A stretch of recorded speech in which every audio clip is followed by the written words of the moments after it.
Hey guys, I was invited by Ares, the leader of the Spring Balance Annihilation project, to cast the recent tournament, the BA Crown Cup 2.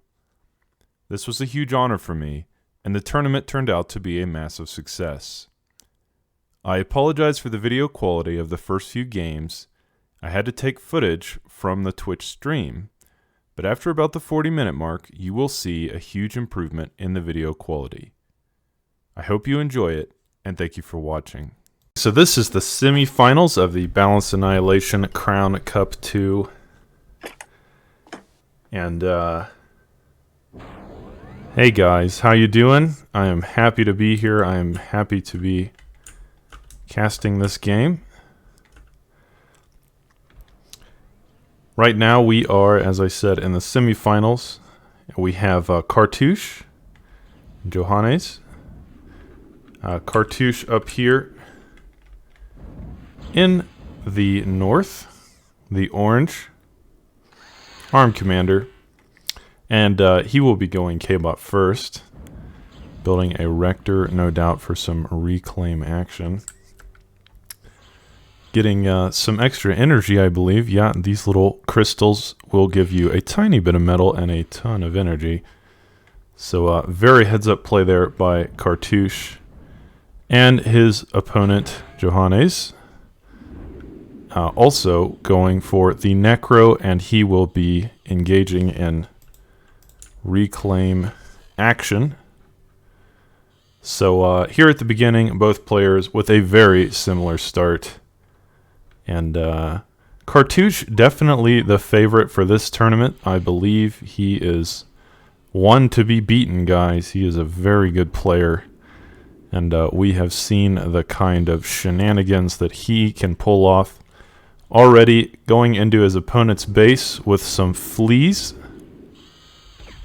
And attempting to kill a Necro. But Johannes certainly ready for that. And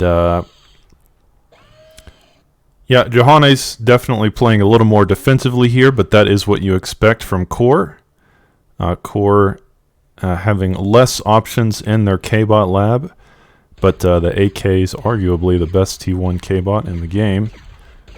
And Cartouche still attempting this harassment with fleas, but yeah, Johannes ready for him. So great job by both players so far.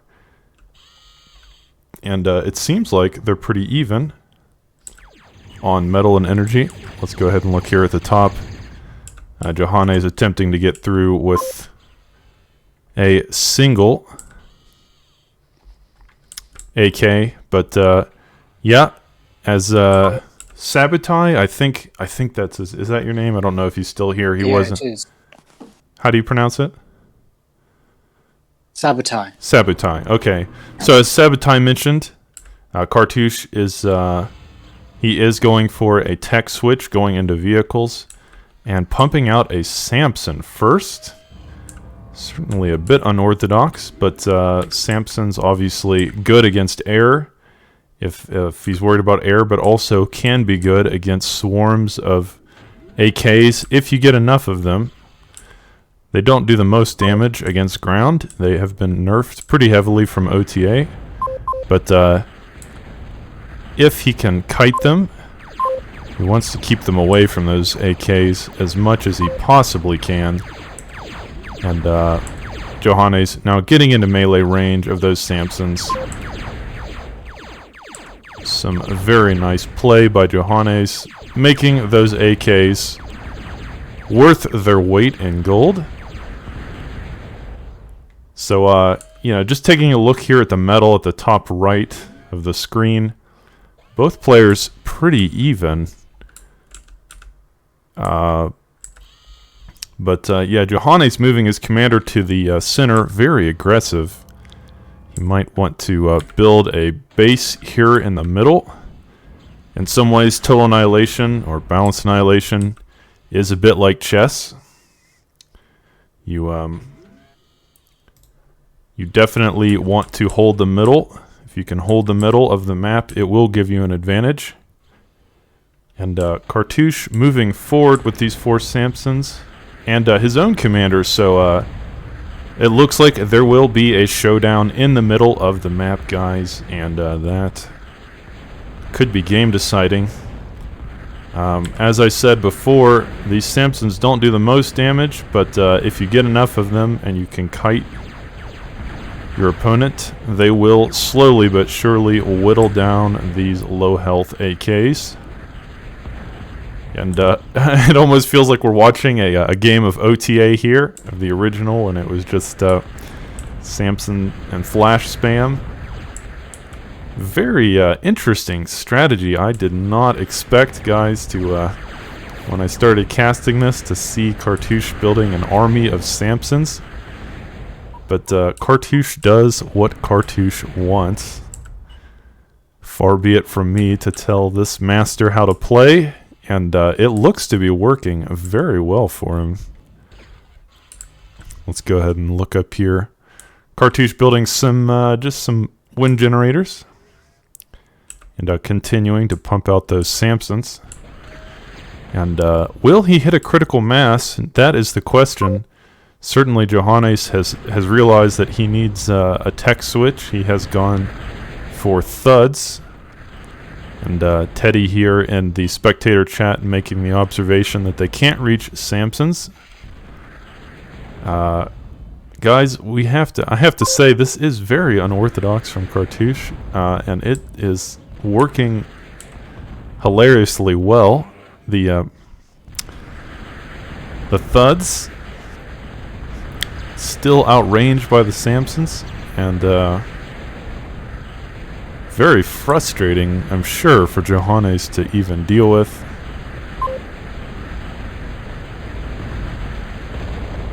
He will run into Cartouche Commander, and he may get degunned. Oh, he's not watching. Oh, no.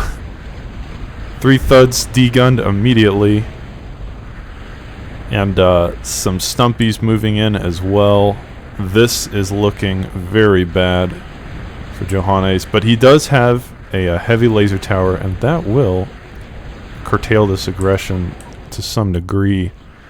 But the problem is Cartouche now has the middle of the map, and from there he can of course move this way into his base. Of course, he has built a single light laser tower at that entrance. Don't think it'll be enough though, guys. Vehicles can't pass that crevice. What'd you say? Vehicles can't pass that crevice. Oh, they can't. They cannot pass that. Okay, so I didn't realize that. Vehicles cannot pass this crevice here. So it does look like Johannes will be safe for now, but has he hit a critical mass of thuds? He is moving them forward, and Cartouche with another nice D-gun, taking out several AKs in one blow. And Cartouche also building a small army of stumpies here, and those will be quite effective, I think, for dealing with these thuds. Should Johannes decide to push forward. But no, Johannes is going to build a Punisher instead to try to push back this aggression. And here come those stumpies into battle. I have the feeling that these thuds will all be decimated. And yeah, it is looking a little grim for Johannes at this point. He is almost finished with that Punisher, but would it be too little too late? That is the real question. If he can finish it, certainly it would help him quite a bit, but now these stumpies will push through the northern entrance. And that Punisher turning, struggling to find a target. It's moving back and forth. And yeah, these stumpies will bypass all of the thuds. And now Johannes in real trouble, because these stumpies now are in the back line of this relatively undefended main base. And they are going to inflict all kinds of carnage. Good lord. Punisher is dead. Oh, and yeah, the Punisher died while I was not watching. But yeah, Johannes realizing it's over, guys. that was rough. That was rough, but still not bad. I have to give it up to. I have to give it to Cartouche. I did not expect to see Samsons on that map. Very very heads up Johannes play. should have went along the flanks. you Didn't have any defense there. You think he should have gone along the flanks? Yeah. At least send 1 or 2 units to scout, to probe, have a look. Yeah, Cartouche, very difficult to play against for sure. And but yeah, we can see why in that game. Very interesting tech switch. He started out with K-bots, which is kind of expected for that particular map. And then he decided, hey, why don't I just... let me zoom this in a little if you guys can see it better.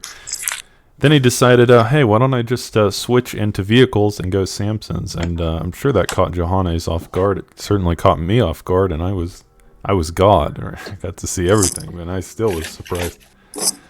So, yeah, very interesting play by Cartouche, and making Samsons look OP since 1997.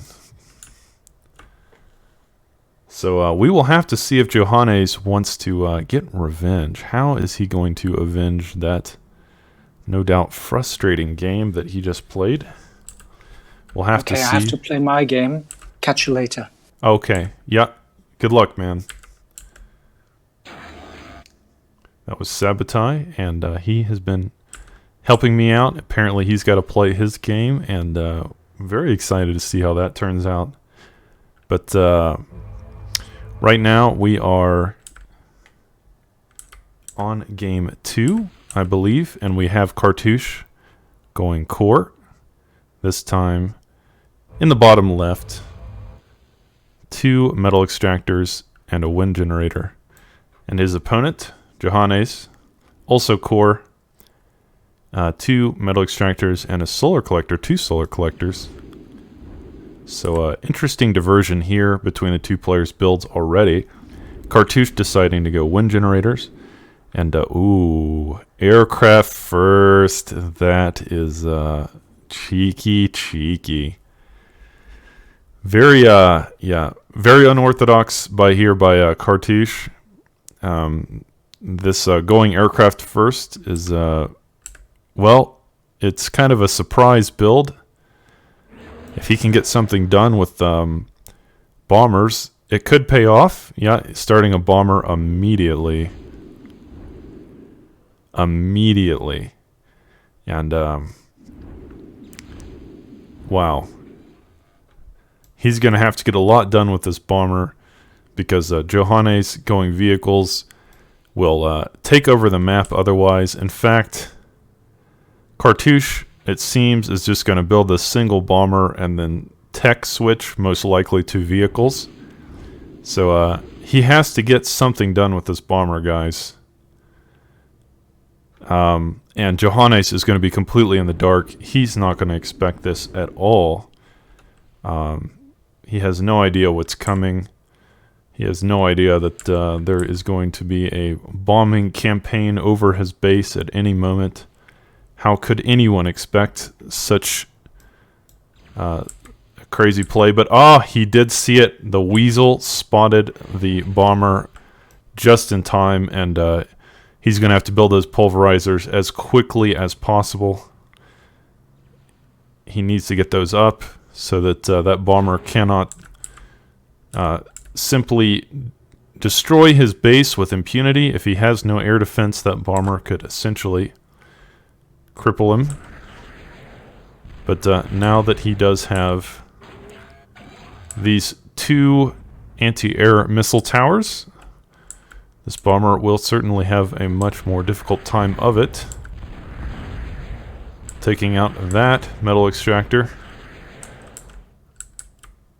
But overall, Very heads-up play by Johannes. He did seem to react to that very well.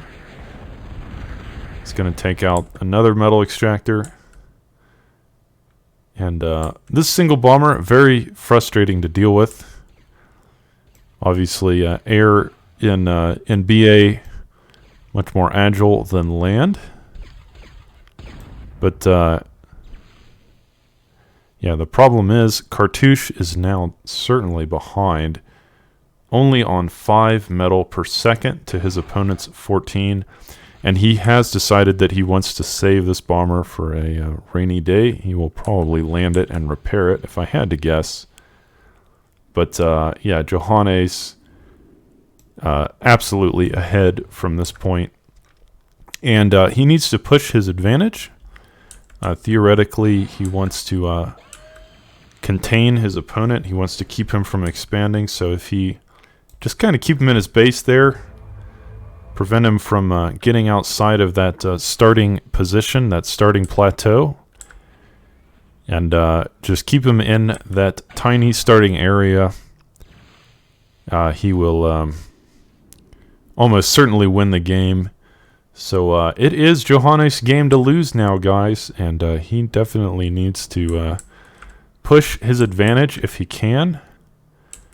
He's building some instigators. If he can get those instigators onto Cartouche's side of the map and attempt to dominate the map control, he could certainly win this. But it's up to Cartouche to prevent that from happening. Cartouche being very aggressive here. He is most likely going to attempt to hold this position with his commander. But the truth is, I don't know if he can do it, guys.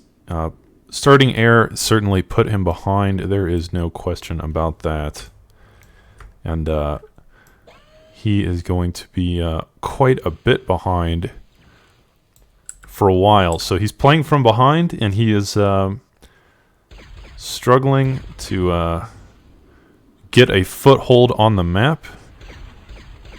Little skirmish here between commanders. Those all those instigators getting D-gun there, so Cartouche with some amazing D-guns. Surgical D-guns. And I believe in Balanced Annihilation, you can no longer D-gun each other's commanders. That is not a thing, so that will create a situation where all they can really hit each other with are the wet noodles that are their lasers. But, ooh, Cartouche walking into an LLT, that is very dangerous. And the truth is, Johannes could just kind of surround him at this point. He could just kind of flank him if he can get on all sides of him. Catch his commander out. But in the meantime, Cartouche is expanding. And he has almost caught up on metal. He is now at almost 20 metal per second. So he is keeping Johannes busy with this commander while he expands.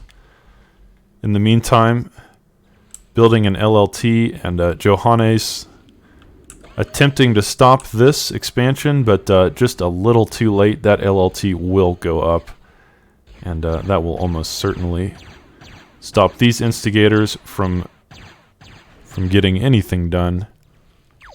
We'll have to see if he wants to take this Geo. Not a bad choice on this map to get that geothermal. But at this moment, Cartouche, I think, more interested in metal than he is in energy. He doesn't seem to be having any energy problems. But yeah, Johannes still ahead on metal, but I have to say, Cartouche is absolutely back in this game. He, no doubt, has established a foothold on the map. And Cartouche with these 3 instigators may end up killing this construction vehicle. Yeah, he might get it. Yeah, those 3 instigators killing this construction vehicle. Very frustrating for Johannes. And now sending some stumpies. These stumpies will be much better against light laser towers. And certainly I think the whole point of this attack was to kill these 3 construction vehicles if he can. But no, at the moment he will have to back off. That is a lot of instigators. And in the meantime, Cartouche continuing to expand to the west, the northwest.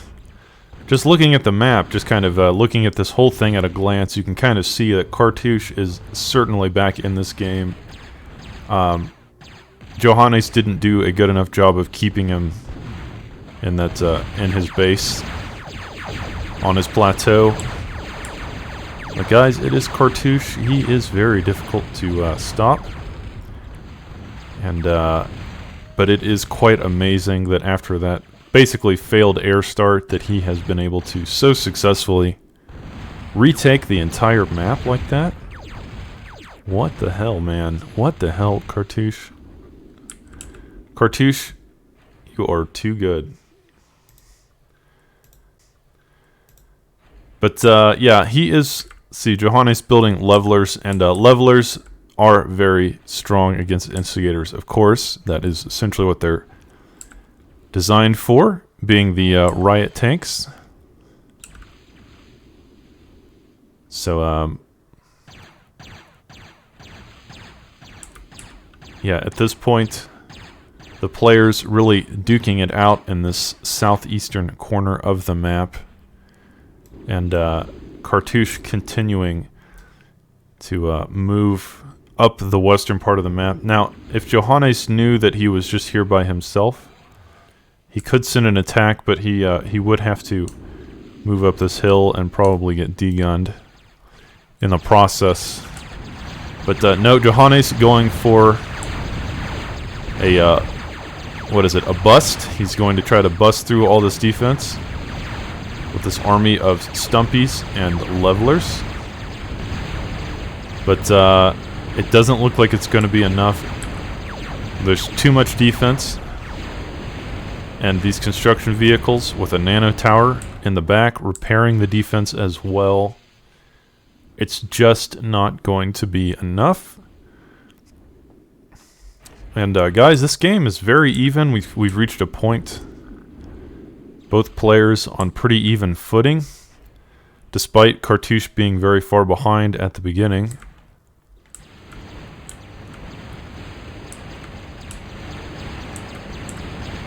And Johannes continuing to put pressure on this little forward base, this defensive fortification, but it looks like at this point it may be in vain. There is too much defense here, guys. There's a Dragon's Maw. We've got second HLLT coming down.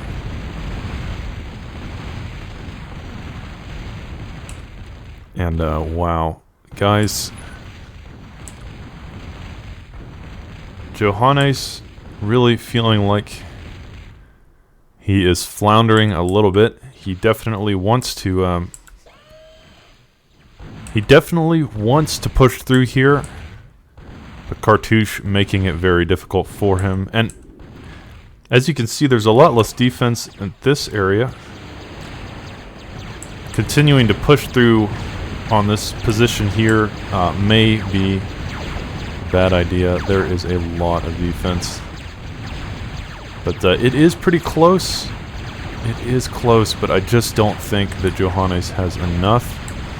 And, oh no, now moving his commander down in range of those levelers. He needs to be careful. But, yeah, continuing to send waves and waves of stuff into this defensive line. I don't think that's the best strategy. As I said before, Cartouche has almost no defense here in the middle, except for his commander. And it'd be better to send it that way, but ooh, Johannes needs to be careful, guys, because yeah, his commander very vulnerable at this particular moment. He doesn't have any defensive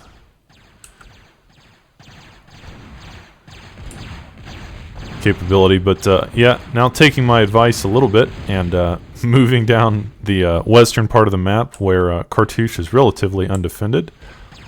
He does have these light laser towers, but this many stumpies should easily be able to handle just a couple light laser towers and take out this little base. So nice pickup by Johannes. Very good to stop focusing on this massive defensive position that Cartouche has been building for past 5-10 minutes or so. And yeah, Johannes looking for some new avenues of approach into his opponent's base. Building a Wolverine, the light mobile artillery, to try to get some long-range bombardment accomplished. But Cartouche now with a run-by into Johannes' base, attempting to get some economic harassment done, no doubt. And those raiders will run into some of Johannes' raiders. They do take out a couple light laser towers, metal extractors, but he will eventually lose them. It's hard to say how successful that was, but here's another one, and he will take out these metal extractors. So yeah, Cartouche finding some weak points in his opponent's defense, and that is very devastating economic blow. So far he's taken out at least 6 metal extractors, and it will be very frustrating for Johannes to take all those metal points back, and he is on his way to do it right now. Let's check out what's going on at the player's bases. Cartouche has reclaimed his original vehicle plant, and Johannes pushing down the middle, as I said, where there's almost no defense. This bomber now coming back into play at the opportune time. Johannes has no air defense within his mobile army. And Cartouche with a counterattack. Oh, he's going to catch Johannes' commander. Oh, 1% health. Oh my god. Cartouche doesn't know how low he is. Maybe he does know. Oh my gosh, that was a close game, guys. Very, very good game by both players. Yeah, very impressive, guys. Let's see. Well, what can I say about that game? We had Cartouche starting air and going for that bomber that didn't get much of anything done. And then Johannes taking most of map control, but couldn't really stop Cartouche from just expanding over the map. He really needed to contain him in his starting plateau, and it just didn't work out that way. And then Johannes spent a ton of resources, a ton of units attempting to break that defensive line, and ultimately it just wasn't really, it wasn't worth it. In the end, he did attempt to go through these different avenues of attacks, but very heads-up play from both players. But yeah, Cartouche, very difficult to stop, and overall he will take game 2. Guys, let's go ahead and get into this game. These games are happening lightning fast, and shout out to Ares for organizing this. Ares very good at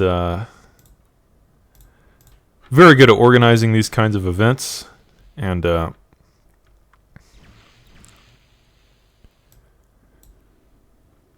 this tournament has been going super smoothly. These games just happening one after the other, and Cartouche showing 2 very dominant performances in the last set.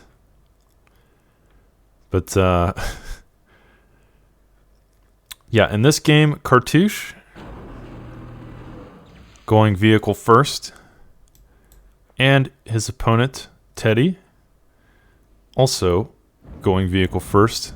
Now, it does seem that Cartouche has gone core, and his opponent has gone arm.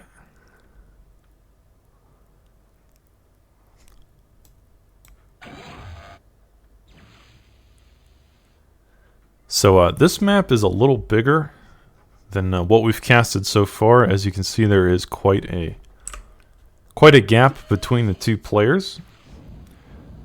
And we will have to see how they want to tackle that. Wind is anywhere between 1 and 30 energy per second. So quite unreliable. And we have to say Cartouche is getting trolled. There's no other word for it. The wind is trolling him.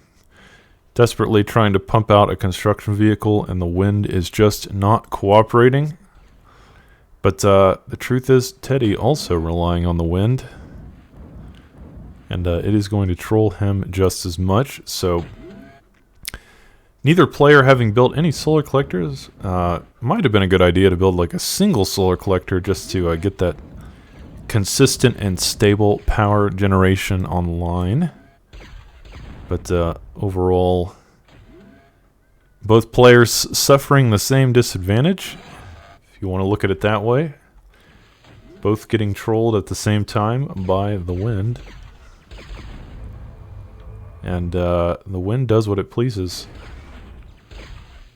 So, a little battle here between scouts. And, ooh, Teddy will be the victor. But with these two construction vehicles repairing that mechs, it does seem like that scout probably won't get anything done before the instigator does finally clean it up. But Teddy now moving down with yet another little Jeffy.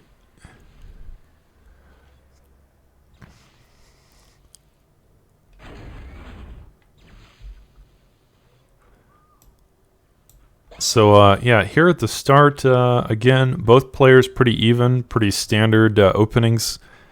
No crazy air first shenanigans or anything like that. Just some scouts and now some instigators and flashes. Just what we would expect on a map like this. And Johannes doing a pretty good job of defending these little expansions. He's got a light laser tower here.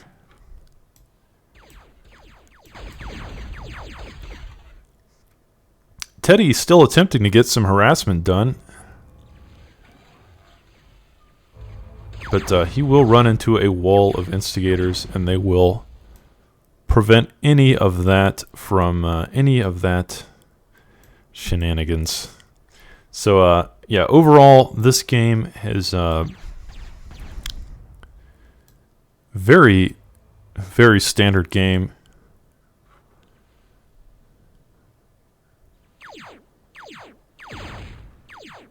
Cartouche with a little bit of aggression. These instigators, but 5-6 flashes. More than enough to stop that aggression from happening. It's always really interesting to watch the spectators when these kinds of things happen. It's often very reactionary, and that's true for any game, especially RTSs. You know, it's, oh, you know, defenses are too OP, or defenses aren't strong enough, or Flash is OP, Instigator's OP, everything OP. It's part of the fun. Actually, you know, light laser towers very decent for defending against these instigators, but not certainly not enough to stop a dedicated attack, a dedicated raid. But yeah, like I said, it is funny to watch how players will react, you know, to any one skirmish, and then they'll say, "Oh, the unit's overpowered," or, you know, "This unit's useless." I think it's just part of the fun of the game, guys. You have to kind of enjoy watching how people react. And this instigator will take out a single. Yeah, exactly. In the chat, Randy says, "Yeah, Izzy knows about OP units." But yeah, it did seem like Cartouche took out a single metal extractor before going down, so pretty decent there. And Cartouche building exploiters now. The exploiter, the armed metal extractor. So these will make these are much hardier than the regular ones, and more health, and of course they are armed.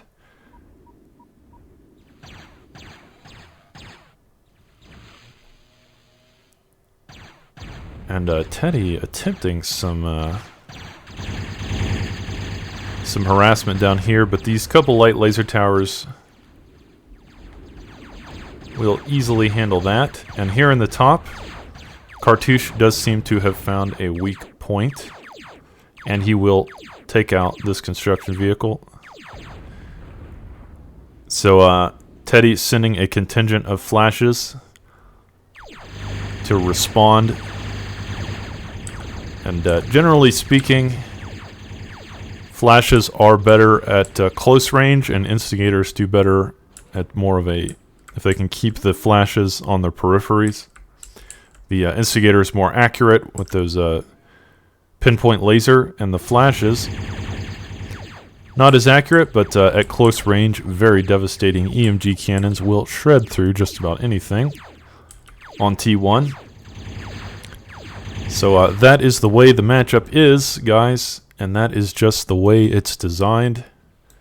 It's not really a matter of which one is better than the other. It's more about how they're used. It's about the micromanagement, how the players want to utilize their units to full effect.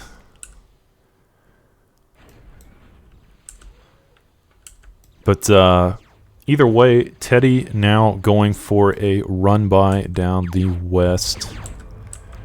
That's a lot of flashes. Well, it's 6. What can he do with it?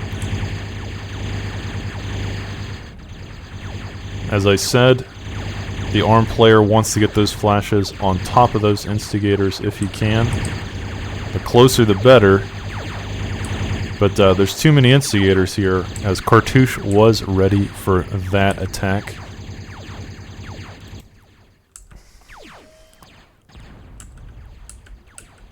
And Teddy still attempting his own harassment with these flashes, but as Grumpy said in the chat... Oh, hey, EXE, it's so nice to see you here. Yeah, EXE, one of the gods of TA Escalation, which is the other game I cast. And it's always fun to see him around. It's always a pleasure, EXE. Thank you for showing up. We are casting the Balanced Annihilation Crown Cup 2. This is the biggest TA tournament of all time, apparently. And a lot of skill has shown up for this tournament. It has been apparently an absolute... it's just been an absolute success. I think it's been running very smoothly. And but Cartouche continuing to dominate in this tournament, and we will have to see if anyone can dethrone him. Will it be Teddy? Will Teddy dethrone Cartouche?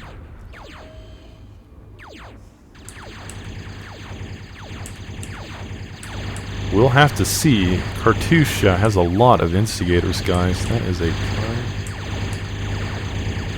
ton of instigators. And this map is so big, I fully expect a player to... probably both players to expand to T2, but no, Teddy instead is expanding to air, and oh my god, that is a lot of thunders. That's a lot of bombers. Teddy with the bombing strategy here. He is going for a bombing campaign, and this may be an all-in strat, guys. If Teddy can't get much accomplished with these bombers, it could be devastating. But guys, Cartouche doesn't have any air defense. I don't see any pulverizers or defenders. Oh my god, that's a lot of bombers. That's at least 10. We're going to try to keep an eye on them. Cartouche, no doubt, now panicking, throwing up defenders as fast as possible. Yes, he is. He's throwing up these pulverizers like mad. And these bombers, oh, what beautiful bombing run. Took out most of Cartouche's starting base. He will be pushed off by those quickly erected pulverizers. But beautiful run there, and as I said, Cartouche, no doubt, throwing up air defense all over the map. But these bombers continuing their devastating campaign all across the continent, taking out every single metal extractor that they can. And oh my gosh, Cartouche now behind for sure. 17 metal per second according to the statistics. And his opponent on Teddy on 56 metal per second. So as I said at the start, he needs to get a lot done with this bombing run, and indeed he did get a lot done. That was a very successful bombing run.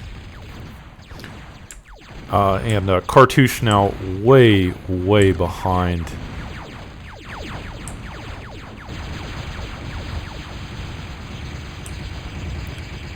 So building some T1 gunships now in the Banshee.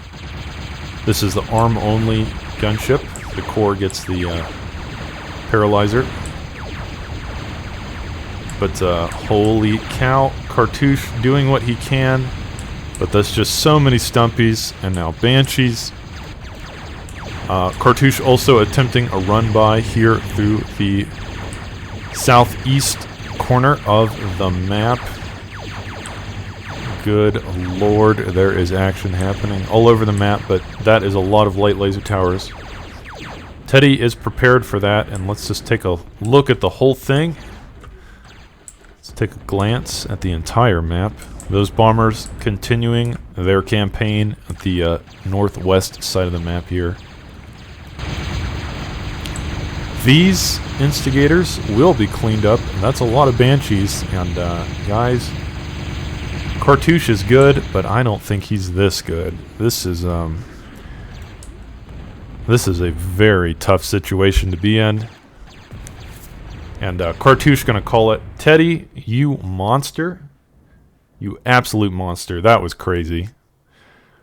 I didn't expect that. I didn't even expect that many bombers. But he was pumping them out like there was no tomorrow. Certainly he had enough economy to do it. Tons of wind generators. And that bombing run certainly won the game. But very well played by both. Very well done by both players. And Teddy will win the first game. Guys, this is best of 5, so either player will have to win 3 to move on to the finals, and then the loser will go into the loser bracket. So let's see what happens, guys. That was a fun game. Comet Catcher, one of the old favorites of Total Annihilation. It's been around for a long time, essentially since the very beginning. This map has been a fan favorite, not just a fan favorite, but a player favorite, because it is very skill based.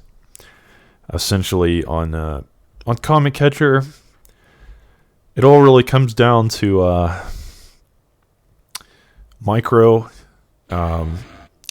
Because the map has no wind, so and no geos, so it is a very difficult. It's difficult to defend. It's such an open map. There are a few little craters here and there. It is happening on the moon, but yeah, this is definitely one of the highest skill maps ever produced for Total Annihilation or any of the variants, because it's very open. You can only really build solar collectors for energy, and the metal spots are spread out all over the map. Simply, it is difficult to defend. It's not like on many maps there's defensible places to set up a fortification, as we've seen in past games. But on this map, it's really not the case. you have to kind of defend everything at once, attack and defend simultaneously. So, yeah, Comet Catcher, an old favorite. And Teddy with a much more aggressive start. Cartouche going 3 metal extractors before he even started his vehicle plant. Or excuse me, he's going K-bots.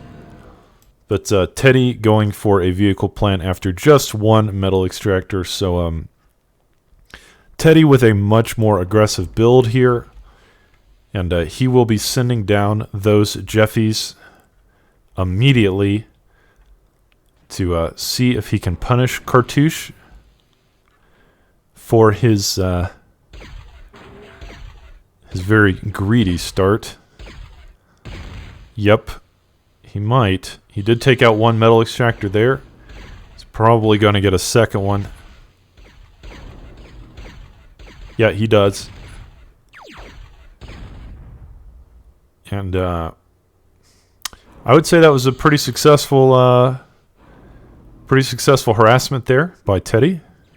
Very well done. And Cartouche now having to rebuild those lost metal spots. Some AKs to some AKs to act as defense here. But what I have to say, guys, it may not look like much as a spectator, but when you are playing, it is very difficult to defend your base. Even just those several starting metal spots.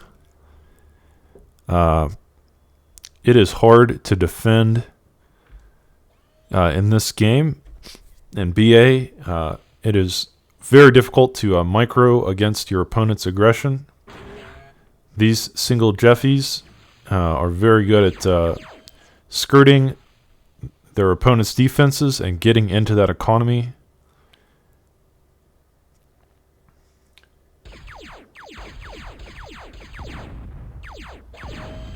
But Cartouche, one of the best, and he will push away that Jeffy aggression. And now going for just trying to rebuild his metal spots. His commander also expanding to the north here. But as I said, these very annoying Jeffies, so hard to deal with in the hands of a good player. They just get behind you, get behind your defenses, and run amok and just screw up your whole economy and make life miserable.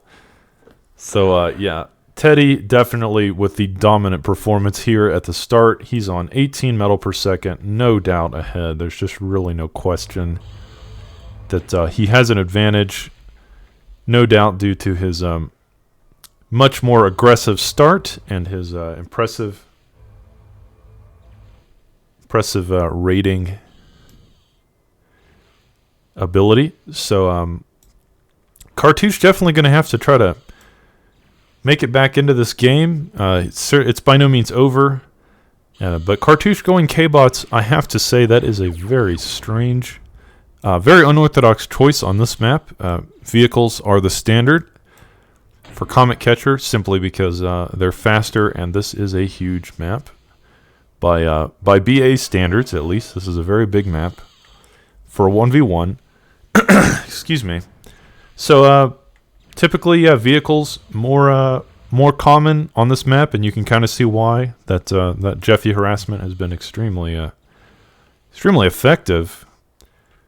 But Cartouche does what he wants, and he's going to be building this army of AKs.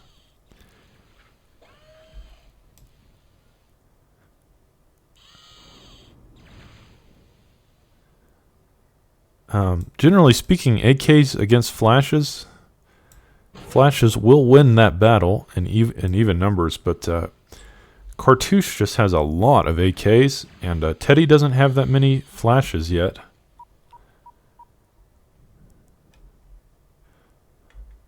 In fact, he has almost no flashes at all. He is building a couple. He has a couple here. But Yeah, can Cartouche get something done with this, his first real raid of AKs? He has about 8 to 10. It's hard to say. Grumpy's saying I'm wrong. Okay. If Grumpy says I'm wrong. He says that AKs own flashes. So if that is the case, we will see. I would love to be proven wrong. Certainly, the flashes are faster, and if they can get into melee range, or essentially melee range, they will do a good job. It does kind of come down to micro, just like the Flash versus Instigator matchup.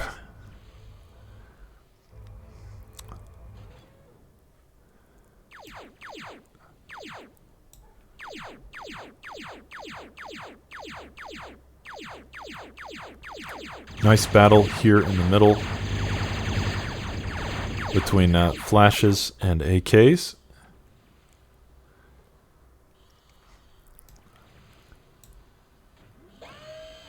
And the players now even on metal, so Cartouche has done a good job after that early harassment, expanding out onto the map and claiming control.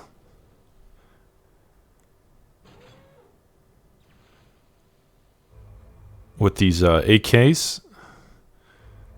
These AKs being very aggressive, attempting a bit of a contain here, trying to keep Teddy on his side of the map to give Cartouche the opportunity to continue expanding. Now, all this expanding, there is a weakness. There isn't a ton of defense. So if Teddy were to bring a raid down, he might be able to punish Cartouche for this quick expansion. But Cartouche keeping him very busy with these AKs. And keeping him from really being able to leave his own side of the map, which is no doubt Cartouche's strategy here. These AKs now moving east. But once those flashes get into range, they will tear them apart. But as I said before, Cartouche doing a very good job of keeping Teddy busy, keeping Teddy from recognizing and exploiting the weaknesses of Cartouche's expansion. He is expanding all over the map without really defending his expansion too much. So if Teddy could just get some harassers, get a little raiding force, especially down the eastern side, where there's really nothing. There's only just maybe 1 or 2 light laser towers. He might be able to get ahead, get a leg up on his opponent. Now, one advantage of these flashes is that they're much faster. They can outrun these AKs. But Grumpy making the observation that there are drones. The core blade wing, which is it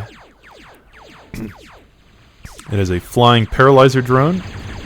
As you can see, what they will do is they will shock these flashes. And you can see the kind of blue tint. The blue color means they are paralyzed. And very nice response there by Cartouche, shutting down that aggression with near impunity.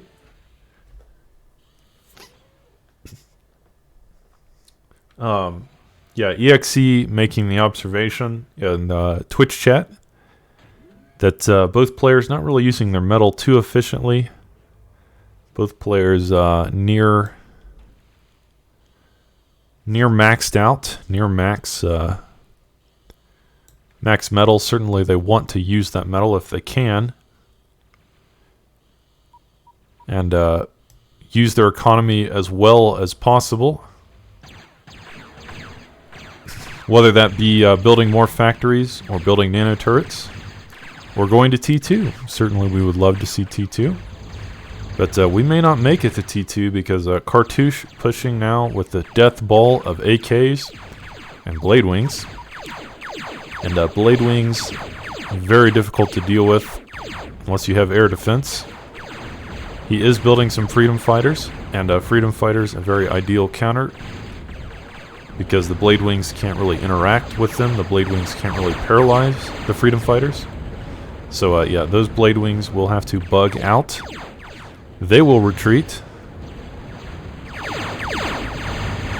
And these flashes, once they get into melee range, will tear through those AKs. Some stumpies in the mix as well.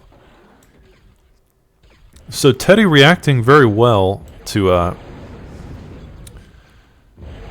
Cartouche's strategy, but Cartouche still having more of the map. Just looking at the map here, you can kind of see he's demarcated most of the map. And Teddy struggling to hold on.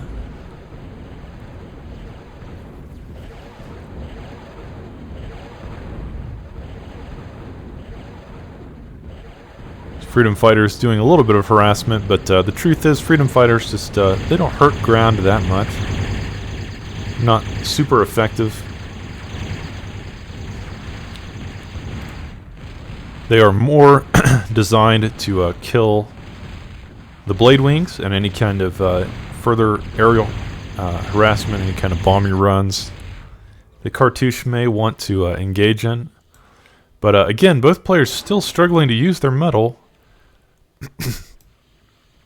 And a bit surprising that they haven't perhaps just built more vehicle plants. Just more production in general would certainly benefit Cartouche. He's now on 68 metal per second, and he's still on just one vehicle plant. It's very surprising. He could probably have at least 3 going. Certainly he could have more than 1. He could pump out more units. He does have a K-Bot lab and a vehicle plant.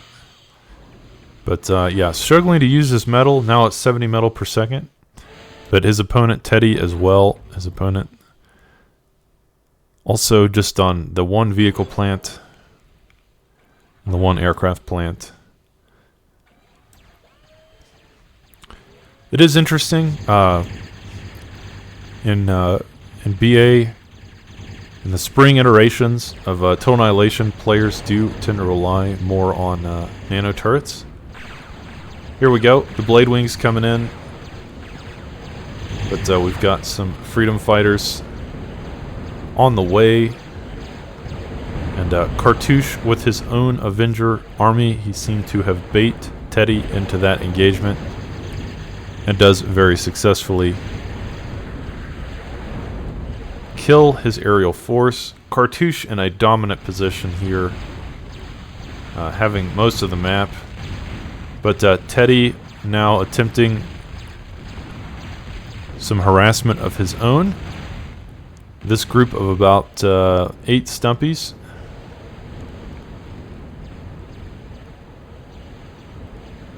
will move down the eastern side of the map, but Cartouche looks to want to do his own death push. That's a lot of AKs. And they will move into the base here. Teddy's commander is exposed. He has to D-gun here. He has to D-gun his heart away. Oh my god, it's so close. Oh, it's so close. 18, 17, 15%. Oh my god. That was a huge investment by Cartouche, and Teddy successfully defends it. I don't even know where he got the energy. He seems to be struggling on energy. Struggling on everything.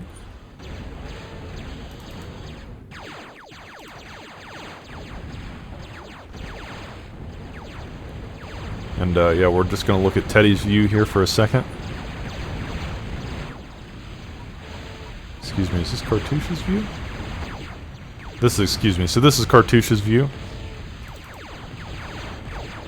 Now we will look at Teddy's view.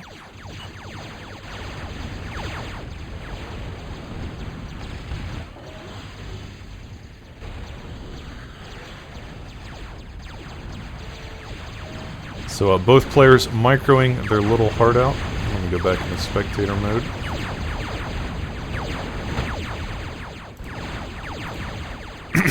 Excuse me, guys.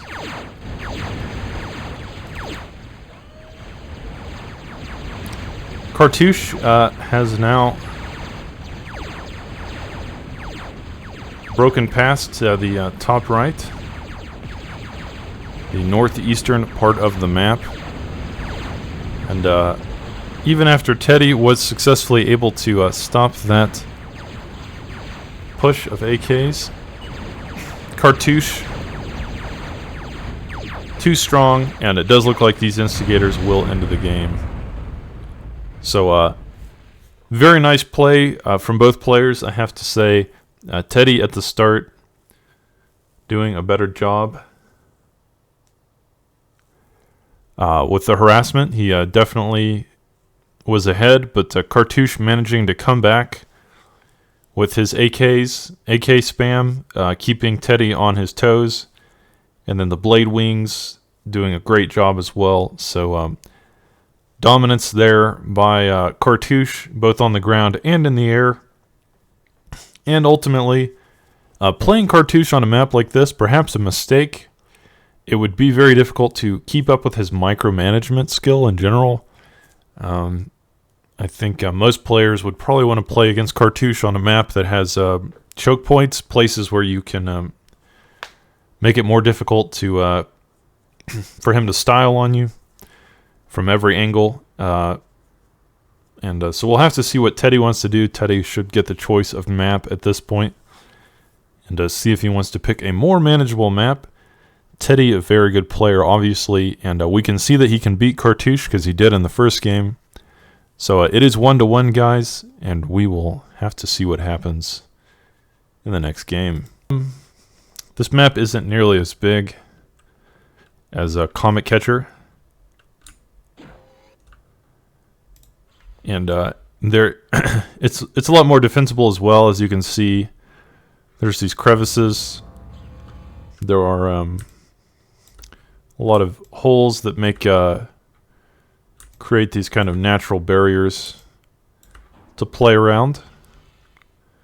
So I don't know if this was Teddy's choice, but it does make sense. This map is a lot more manageable than Comet Catcher. There's also a lot less metal than Comet Catcher. As you can see, the metal is spread out quite a bit over the map, and decent amount of metal, but not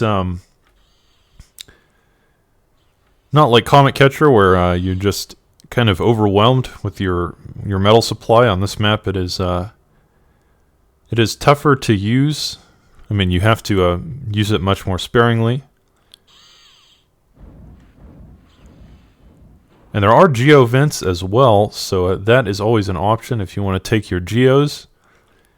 Perhaps go into a metal maker strategy to get some extra metal. But guys, if you are just tuning in, this is the semifinals of the Balanced Annihilation Crown Cup 2. I am Wingflyer.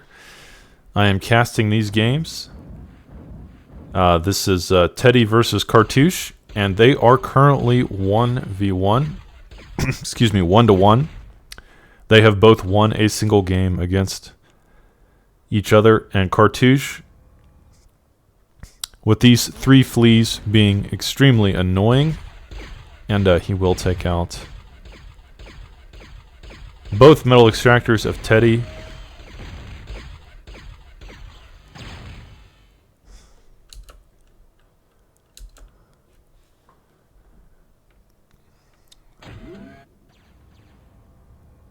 And that is very annoying. It's definitely going to put Teddy behind, having to remake these metal extractors. It doesn't seem like much, but it is, because it just absolutely cripples your economy at the start, having to remake those metal spots, and in the meantime your opponent is just expanding out onto the map, taking metal as if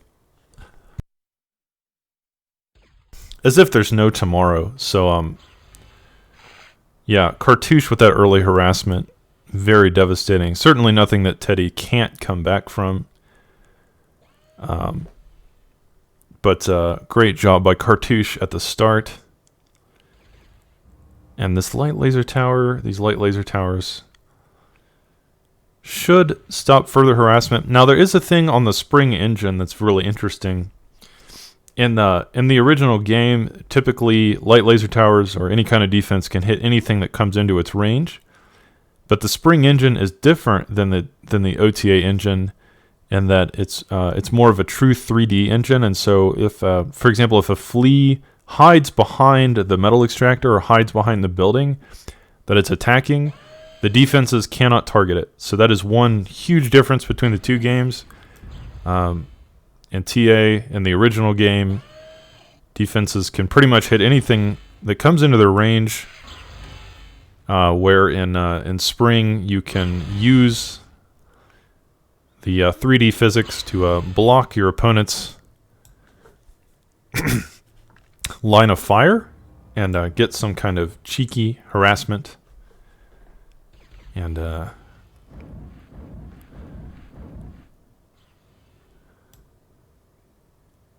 raiding done that wouldn't be possible in the original game. But Cartouche now building more fleas. And it looked like he was about to reclaim that K-Bot lab, but thinks better of it. He does decide that he's going to repair it instead. Perhaps it was because Teddy had scouted it. And he was trying to be sneaky.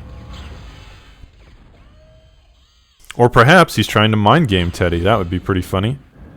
Teddy comes up there and sees that he's almost reclaimed the K-Bot lab and thinks, oh, he must be tech switching to vehicles. But then at the last minute, he doesn't. So we'll have to see what kind of mind games Cartouche is engaging in here. Or if it makes any difference at all. Certainly this light laser tower should be able to curtail most of the flea aggression. And the players on very even metal income at this point. So the game is very close by both players.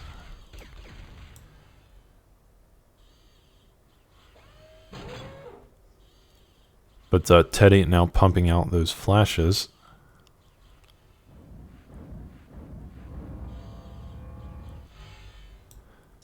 And his opponent pumping out Pee-wees. So, yeah, really, it comes down to micro. Flashes are faster, but Pee-wees more maneuverable. Yeah, P-Tac saying, did Cart change from K-Bot to K-Bot? Yeah, that is the true tech switch. Nobody expects you to tech switch back to your original, lab, but that's exactly what he did. He tech switched from K-Bot to K-Bot. And now the players, their commanders are meeting in the middle. Kind of what you expect on this map. As I said, there is a lot of natural defenses, natural barriers. So claiming map control, extremely important here. Now in BA, light laser towers do extra damage to commanders. Commanders die very quickly against light laser towers, so it is difficult to just walk up and degun these. At the beginning of spring, that was very common. The players could just walk up and degun the light laser towers pretty easily. They could degun each other too. That was another thing. You could degun enemy commanders, and I don't think you can do that anymore. I don't think you're able to degun each other. As hilarious as that used to be, that is no longer a thing. But the players having to create other kinds of game abuses, other kinds of exploits. And Teddy building Janus, very heads-up play. These will be good, very strong against the Pee-wees. The Janus, the twin medium rocket launcher. Because they do hit in an AoE, and if those Pee-wees are bunched up, a single Janus shot can absolutely decimate whole armies of Pee-wees. So Cartouche needs to be careful. And Aries asking what the score is. It is 1-1. Both players have won a single game. Teddy in the first game with that amazing bombing run that won him the game. And in the second game, Cartouche behind at the beginning, but with that incredible map control with those AKs and then building the blade wings. So that is a lot of Pee-wees, guys. Cartouche now moving down the map with a army here of Pee-wees. And how many? Maybe, does it tell me? Can't tell exactly how many, but it looks to be at least about 25, perhaps. And they will run into a wall of flashes here and a single light laser tower. Will it be enough? Pee-wees very squishy, very easy to kill, but they do considerable damage. A true glass cannon. Aries says 24 Pee-wees. That's how many we had at the start. And yeah, if these Pee-wees can surround the flashes, they can certainly take out this army. But Teddy struggling to push this attack back. Again,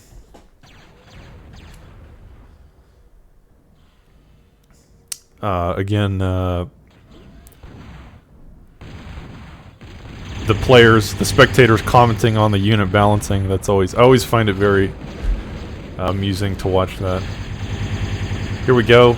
Cartouche now moving down with some Stumpies. Stumpies and Pee-wees, a very nice combo because the Stumpies will act as a tanky front line. They will absorb the damage. And the Pee-wees in the back, they can push out the DPS. These Janus desperately struggling to get into position, and they certainly need to get over here. Because these Janus could certainly be game-changing, but Cartouche now has made it past Teddy's force and getting into his base, targeting these wind generators. Very frustrating, very annoying to deal with. And perhaps more than just annoying, Cartouche could win the game with this push.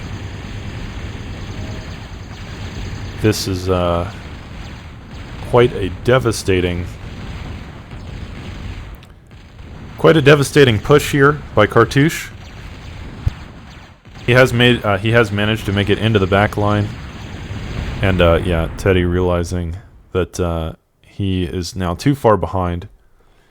So great job there by Cartouche. It was a pretty even game, but Cartouche just managing to do more with what he had.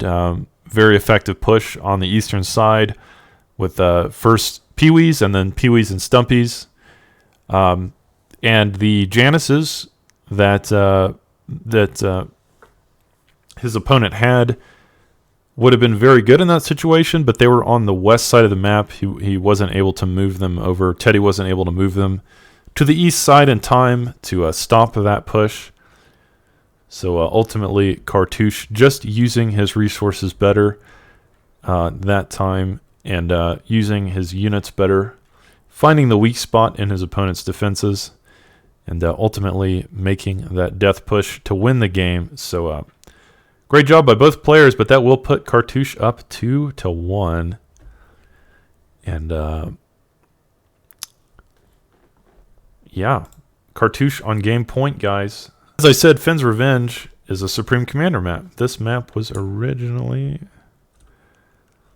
Supreme Commander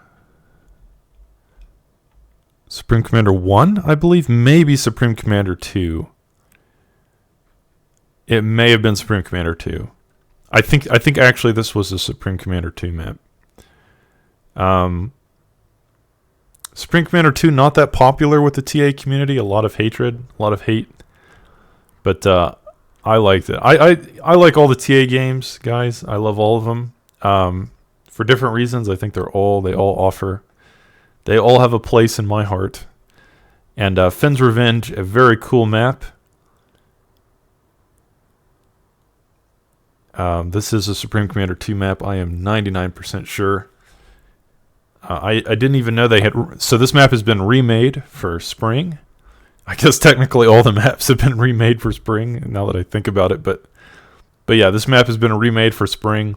And it is a very interesting map because there's a lot of opportunities for every different kind of play. You can obviously just fight with land. You can fight over land. But you can also go hovercraft as well. There's all these beaches, all these entrances into the sea. You have these two little side islands. And you can go air as well. And you can also go sea because you're close enough to the... your base is close enough to the edges here that naval can hit your peripheries. So this has always been a very neat map. And I'm glad I didn't even realize that this was part of the tournament lineup. But really neat to see Finn's Revenge recreated for BA for spring. And I look forward to see how this game pans out. At the beginning, the wind actually pretty good. Almost full, 17 energy per second right now. Cartouche here in the bottom position, core commander going K-Bot first, and his opponent at the top position, the armed commander going vehicle first. And both players doing a very good job at the start of just handling their economy. Now, if you want to see... I wish I knew how to make this bigger, but the players' actual metal and energy bars are here at the bottom right. At the top right, I think that's their production. This is their income. But at the here at the right side of my screen is the totals. So, for example, Teddy, if we just want to look at it, he's at about 200 metal per second.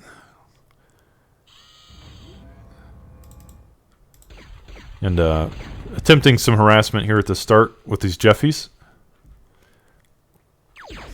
But Cartouche playing a more defensive role with these AKs. And he will...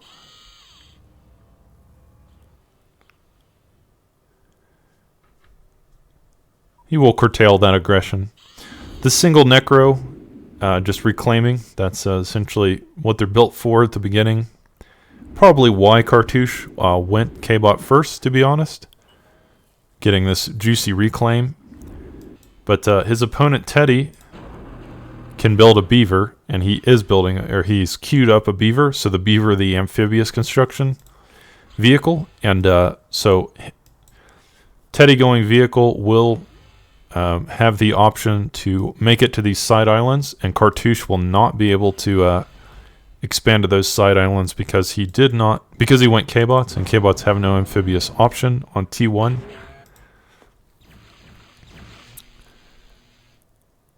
So that's the difference between the players' builds. It's hard to say which option is better on this map. But certainly Teddy having a lot of Jeffies here. AK is pretty good against Jeffies, though, and this map isn't that open. So these Jeffies may get something done.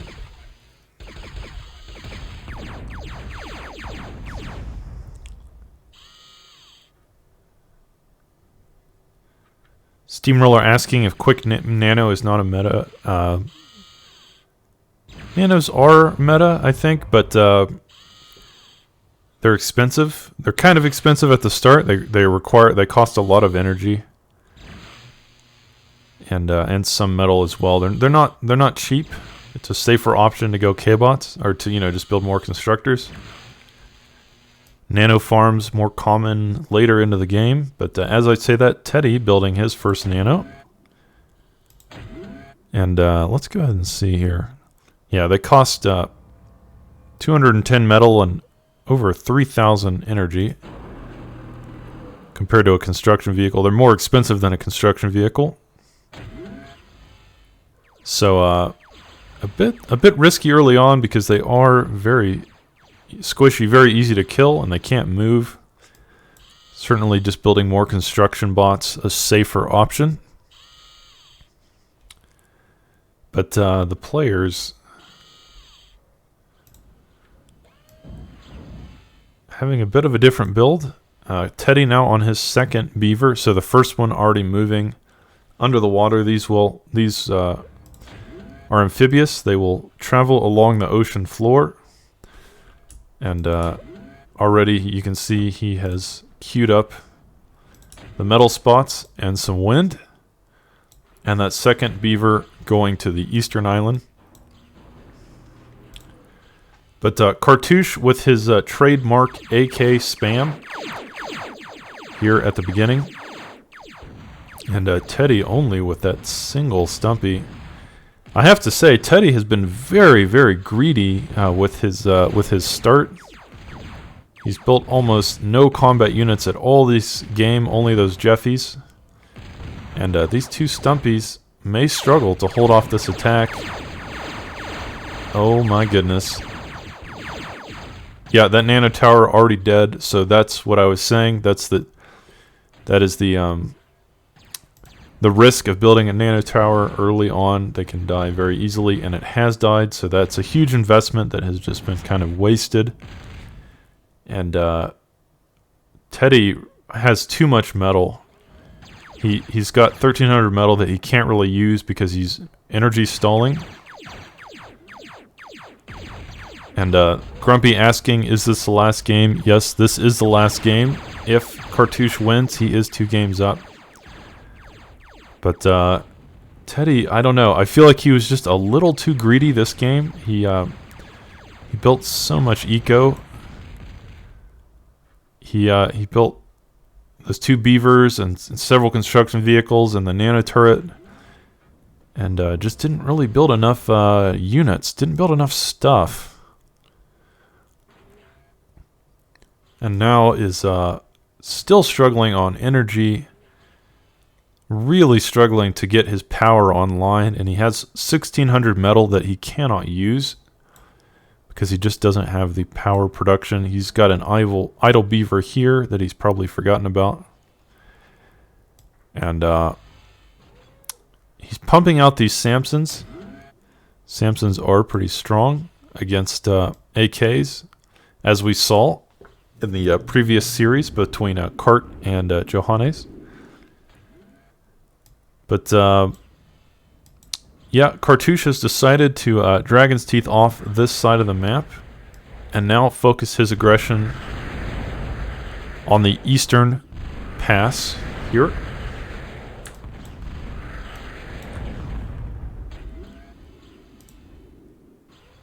Teddy, as we can see, still struggling to use his metal. He is at almost full metal. Yeah, Mighty Sheep making a in the Twitch chat making a observation that Teddy really underestimated the amount of income that this map would give him. He just cannot use his metal fast enough, it seems. Really struggling. And really struggling with energy as well. As you can see, just always bottomed out on his energy production. His opponent Cartouche going T2. So this is the first T2 I've seen in the games I've casted this tournament. Let's look at Cartouche. Cartouche doing better on using his metal and energy. And Grumpy saying that he might lose now because he switched to T2. I guess we'll have to see. At least he's using his metal, and certainly if he can make it to T2 and survive, he'll have a huge advantage.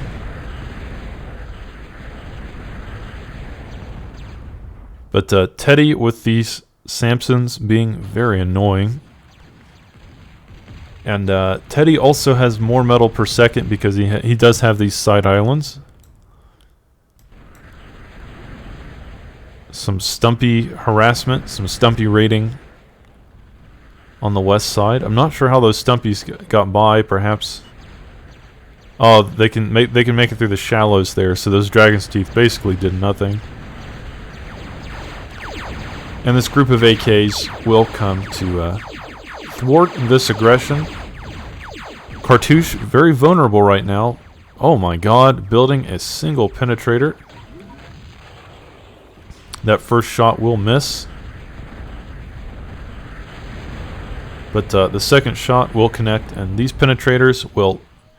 Every shot will take out a unit. But Cartouche just doesn't have the energy. Yeah, penetrator is using about 1,000 energy per shot.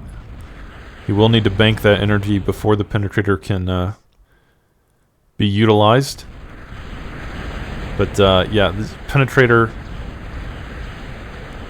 absolutely devastating against this T1 army. And Teddy will be forced to retreat. But still, Teddy on about twice the metal per second as his opponent. So Cartouche has a tech advantage, but Teddy does have an eco advantage. But yeah, these penetrators, a little disgusting, I have to say. If he continues to skirmish with this penetrator, he will lose. He will lose this fight.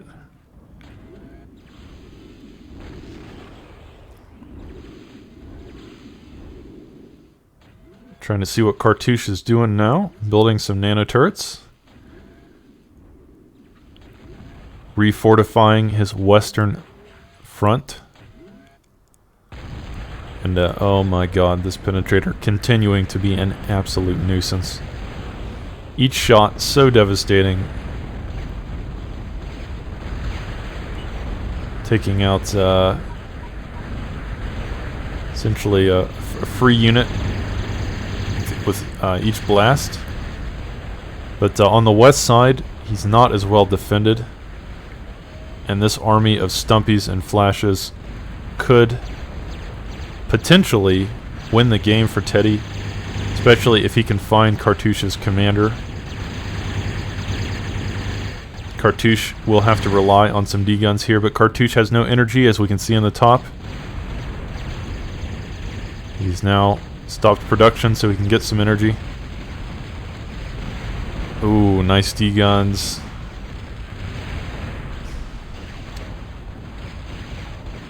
Teddy now in the back line here, attempting to get as much harassment as he can. Single Panther taken out. These stumpies taking out nano turrets. Commander wants to be careful. He's at 50%, 40%. Oh shoot. Be careful, Cartouche. 10%. He's juking. He's jiving. Oh my goodness. Now Teddy flowing in from all sides with fleas. Good lord, that was a close game. Guys, that was fun. Yeah, I agree with Mighty Sheep. It's really strange. Cartouche was so far ahead. He had done a successful push at the start and basically took out the west side of Teddy's base. And then decided to just wall off that whole part of the map and just go to T2. It was a really strange decision. He was ahead, and he could have pushed his lead even further. He probably could have taken out most of Teddy's base fairly easily. His commander, because Teddy's commander had moved to the eastern part of the island. But yeah, Cartouche deciding to suddenly play defensive and not really push his advantage. And of course, Teddy having those side islands, having more metal income, ultimately was able to pull ahead. That penetrator was pretty impressive, and Cartouche could have won the game, but he couldn't defend the left side of his island. And ultimately, Teddy, great job. So it is now 2-2. Both players have won 2 games, and we are now on our match point. This is a best of 5. This game, we have Cartouche here in the bottom left. The Corps Commander. Cartouche seeming to switch between the two factions quite a bit. Of course, at this level of play, that is nothing unexpected. These players can play both factions very well, I'm sure. Teddy going arm.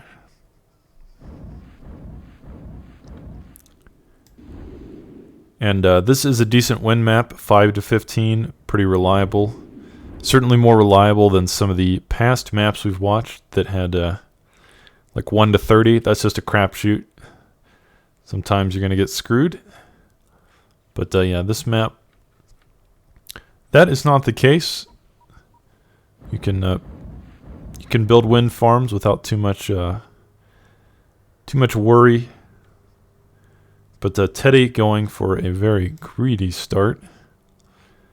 Actually, both players going for a similar start, going all 3 metal spots first, and about 4 or 5 wins before building their first factory. So guys, this is the 5th game of the best of 5.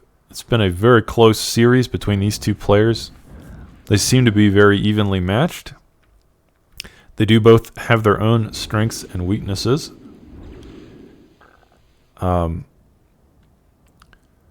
Cartouche in that last game certainly seemed like he had it, and everyone was calling it, but making some strange decisions.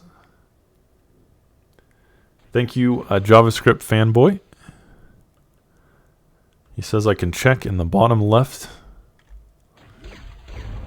what the map is.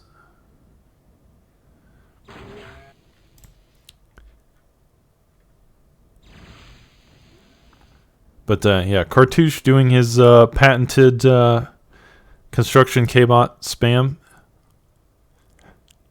Building, he usually builds like 4 or 5 at the start.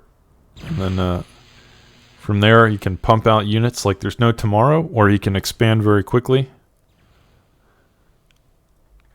And his opponent kind of blocking his own pass with wind generators here. I'm not sure what that's about. I guess makes it difficult for Cartouche to get up the ramp too. But yeah, I haven't really seen this placement of wind generators. I'm not really sure. Looks like he's playing a tower defense. Maybe he could just, make a little more here, kind of a tower defense type thing. But yeah, Cartouche out on the map. He is pushing forward, and at the moment, both players are pretty even on metal. Cartouche now pumping out AKs. He seems to like AKs a lot. In the games we've casted, anytime he plays core, he seems to like to spam out those AKs. AKs very strong in BA, as some people have commented, perhaps even stronger in bar. They are certainly much stronger in this, in spring, than they were in the original game. In the original game, AKs were very weak. And Johanne is asking how third game was. What was the third game? I can't remember what map. Let's see. Comet Catcher I thought was the second game, right? Third game was Titan Duel? Yeah, Titan Duel. So it was, Cartouche with a very dominant performance on Titan Duel. Great job there. But,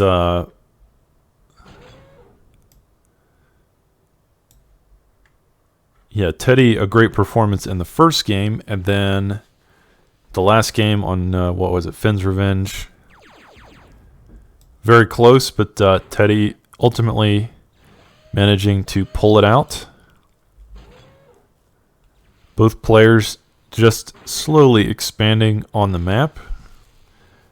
But Cartouche actually being a lot more aggressive with his commander. Teddy's commander still at the start.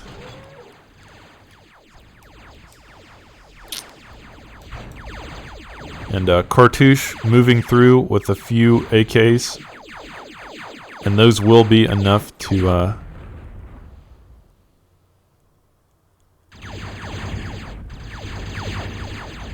those will be enough to take out that construction vehicle and these mexes. So a very successful raid by Cartouche. Stopping this expansion. Killing a construction vehicle early on, always an extremely important strategy, always an extremely important component of being a successful player. If you can stop your opponent's expansions and kill their construction vehicles, it will put them very far behind, especially if your construction vehicles can stay alive. But Teddy looking for revenge here, looking for a counterattack. He will run into a small army of thuds. And at this point, probably just going to try to get as much economic damage done as he can.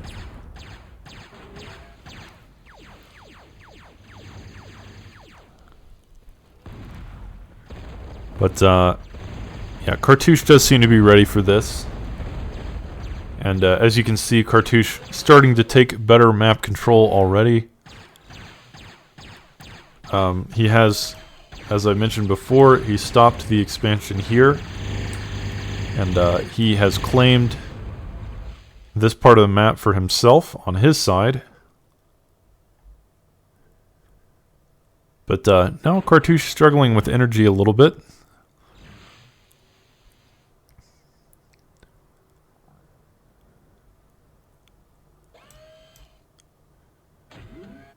And Teddy desperately attempting to retake this territory. He certainly needs to get map control if he wants to fight Cartouche into the mid-game. If he lets Cartouche have the map, this game will probably be over before you know it. So Teddy...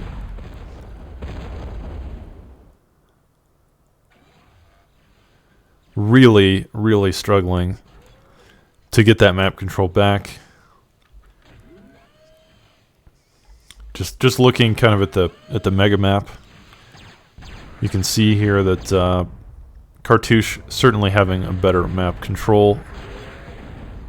And Teddy pushing down the middle with his commander, though. He'll have to be careful.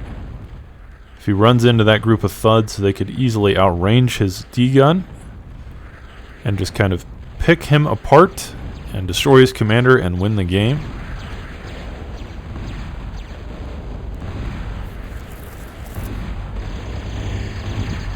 Oh man, taking out another construction vehicle of Teddy's. Cartouche being very annoying with these thuds. And Teddy, I think, struggling to keep up with everything that's going on at the moment. But Cartouche still struggling on energy as well, as you can see at the top of the screen.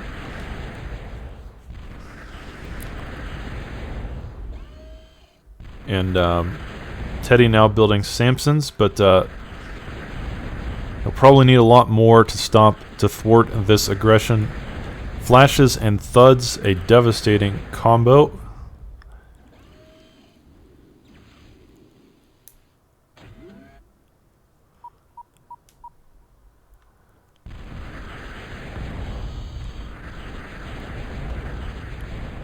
Cartouche certainly ahead just in terms of production. He has a lot more stuff and has better map control, it seems.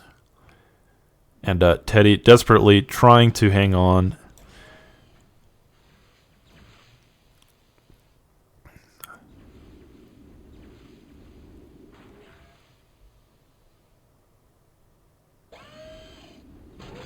Yeah, Ares making the observation that at the top right, this is income. And here in the middle right side, that is the actual storage. that the players have. That is their actual energy and metal storage.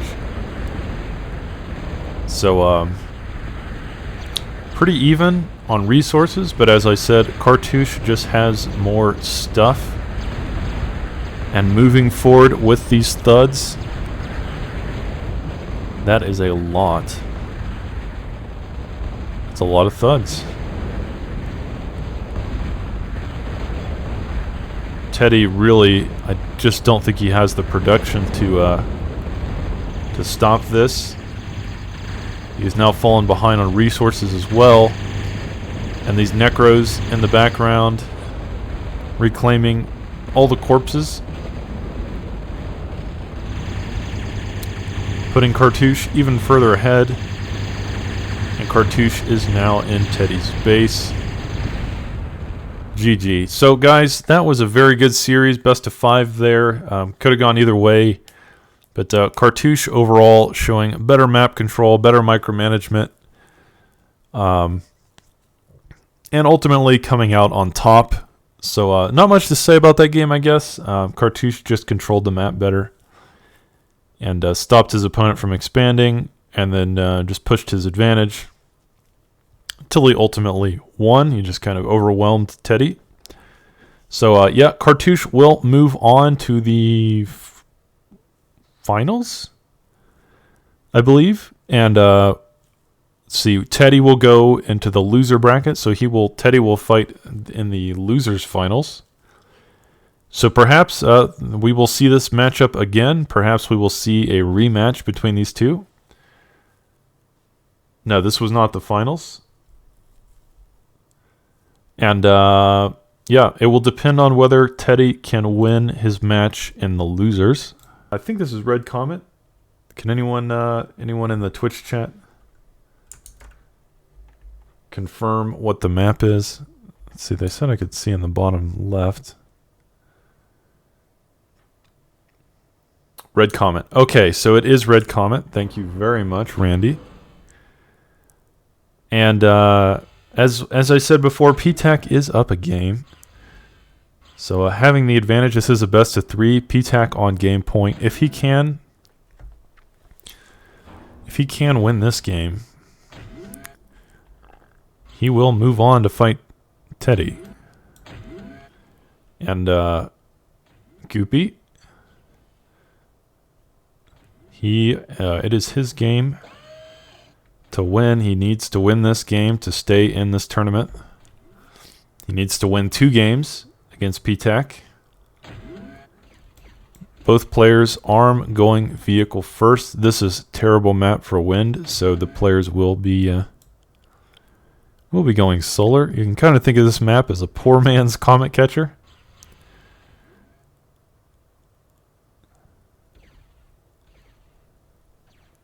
Very similar to Comet Catcher in a lot of ways.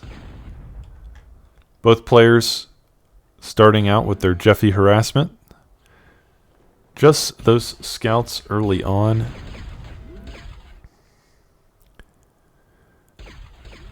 Little battle between scouts. They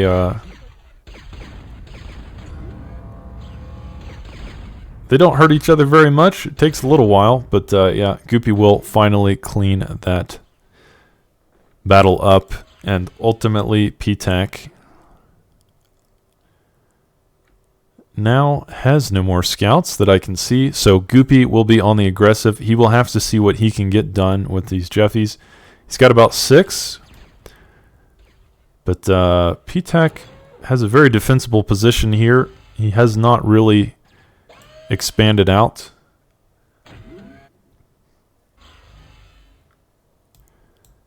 Too far, so that should mean that PTAC should be able to defend this pretty well. He hasn't been too greedy. I guess that's what I'm trying to say. He could have been much greedier with his expansion, and then these Jeffies would have a much easier time getting into his base, but at the moment doing a decent job of concentrating his base. But having said that, these Jeffies do make it by. Nicely placed light laser tower there in the south. Jeffy's struggling to get anything, but again, PTAC very well built. Those 4 solar collectors around this metal extractor will prevent that from dying.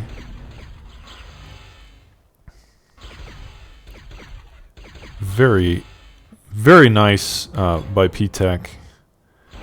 And Goopy now attempting a second run. He will take out 1 solar collector. He will take out 2 solar collectors. So, nicely done. Nicely done by Goopy. Despite the fact that PTAC had that very defensible position.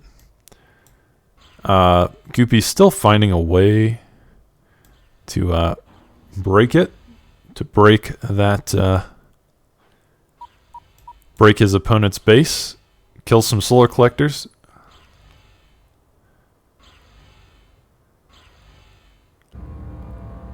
And yeah, PTAC still in it. Goopy being very expansionist here, moving down the middle of the map. He is basically in the middle, and we'll probably begin to demarcate this position with light laser towers. I wonder if he knows whether whether PTAC is here. He probably has an idea that his commander is close. As I said, in BA, light laser towers do like double damage to commanders. So it is very difficult to just walk up to your opponent's defenses and de-gun them in BA. That's not really that safe. So Goopy building these couple light laser towers to protect him from PTAC's commander. And in the top, some battle between flashes, guys. Goopy has more. Sometimes you just need more. Sometimes more is better. You just need to have the greater number. PTAC with a D-gun there, second D-gun. Very nice. He takes out almost all those flashes with 2 well-placed D-guns. And Goopy now moving forward. This is dangerous. PTAC has more flashes. He's got about 7. And he will take out that half-built light laser tower. Let's see what the players are doing back at their base.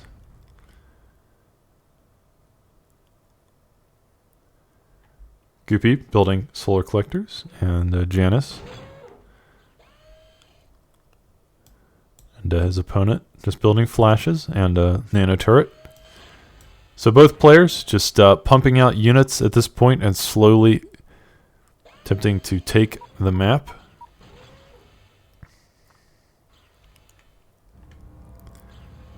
These flashes moving through the south. But PTAC, as I've mentioned before, very good at defending his positions. He builds in a very symmetrical way. It's kind of pretty to watch, actually, just the way he builds his bases. As you can see, Goopy is just kind of Goopy.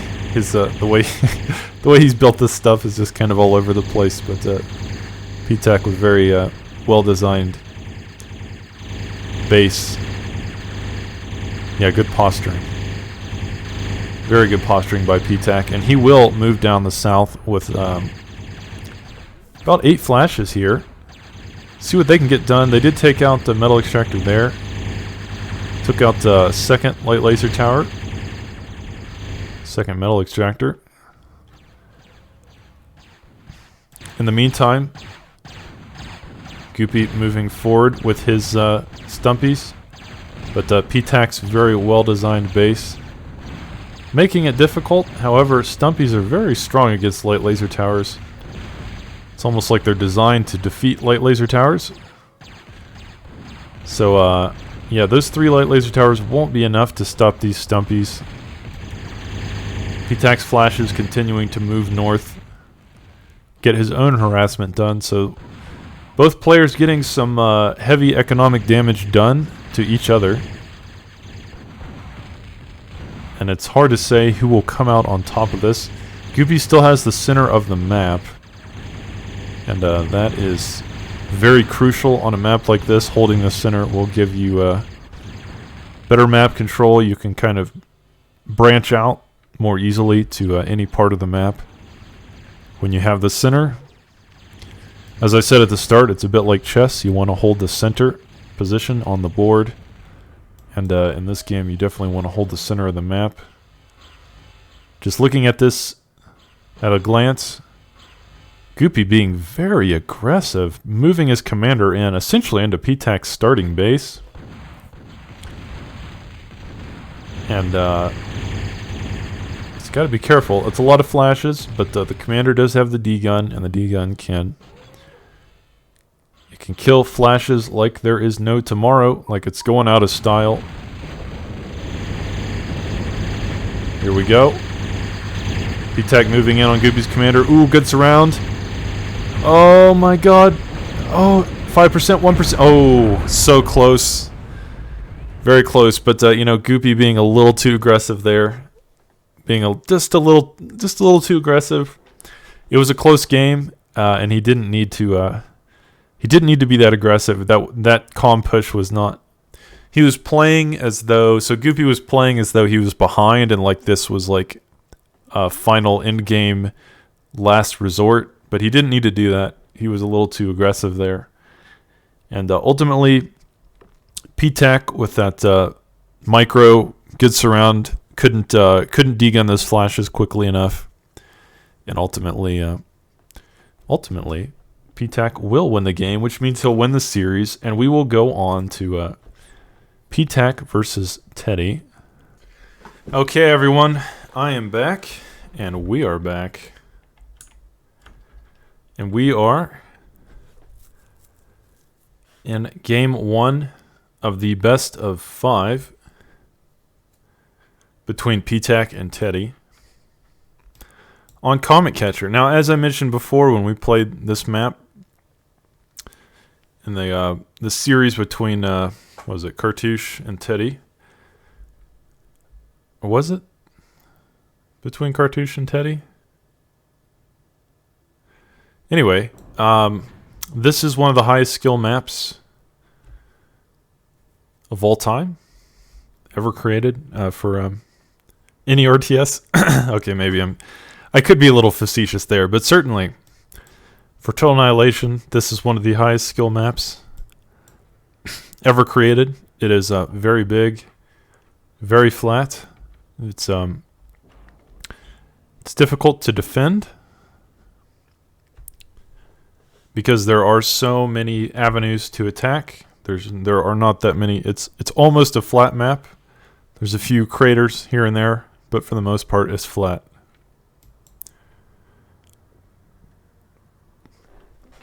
Now, Teddy going K-Bot first. An interesting choice. As I said, the default on this map is to go vehicles. Both players core, as Grumpy has observed, because the reason vehicles are more popular is because it's a big map and vehicles are faster. So you can get to your opponent's base more quickly. You can harass more quickly. You can expand more quickly. So yeah, overall that is the classic choice, but certainly K-Bots are still an option. There are some advantages to going K-Bots as well. K-Bot constructors are cheaper. Having those cheaper constructors means that you can expand to you can build more early on. If you build more constructors early on, you can expand more places at once. And it seems like that's what Teddy is doing. He has built 2 construction K-Bots, and they are now moving around the map. We've already got all these metal spots queued up, as you can see. PTAC with a defensive position of weasels. He's ready for that harassment, but he doesn't know that his opponent went K-Bot first. And since it is core, there will be no harassment at the start. There's no fleas to speak of. The core does not get access to a flea or anything like it. So, yeah, these weasels have kind of been built in vain. P-Tac would be better off using them for his own aggressive maneuvers.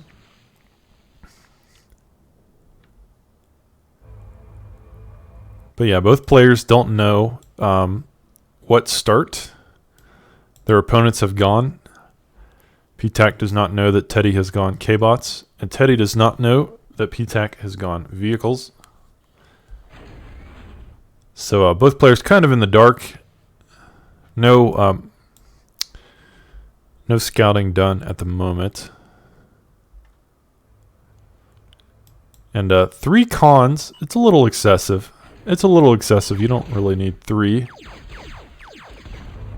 But it's a little safer, I suppose, having 3 cons. You can build more quickly.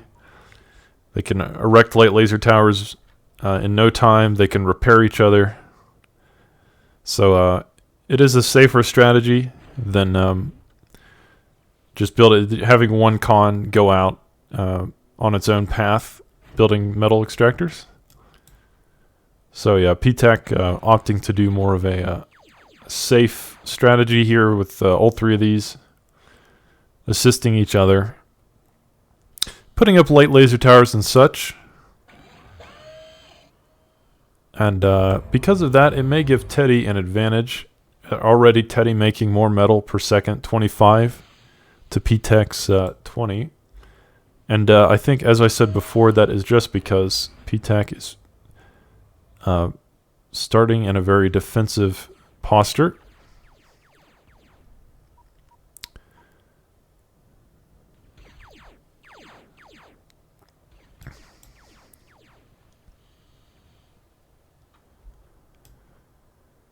But he doesn't want to idle, though. P-Tac definitely does not want to idle these. P-Tac,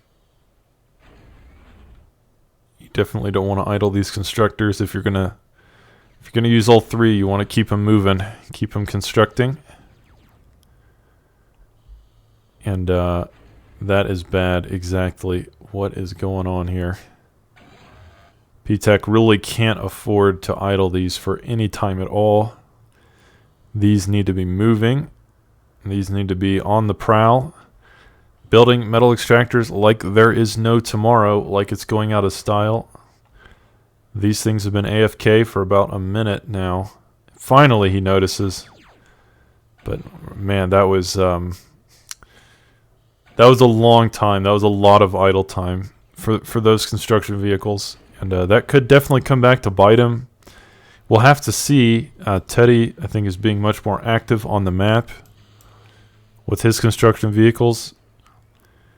Building some exploiters to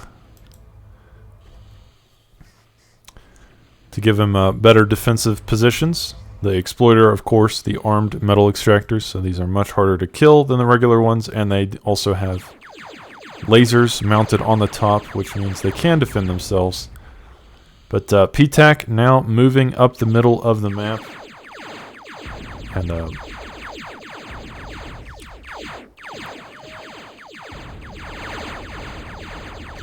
yeah. Grumpy making the observation that Teddy did have a better start.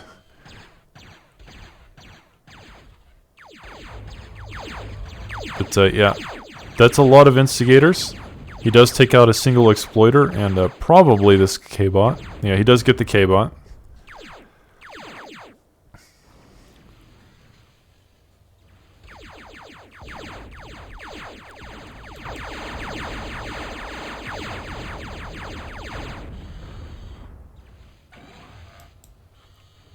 But yeah, overall, Teddy having well, it's still pretty close. I mean, it's still pretty even, I guess.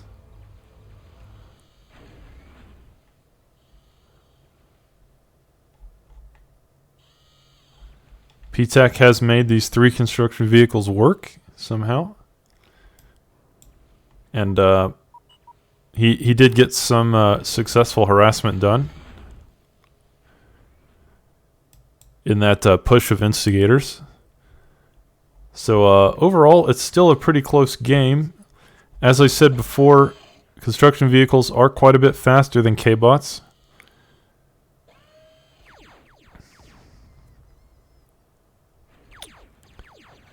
And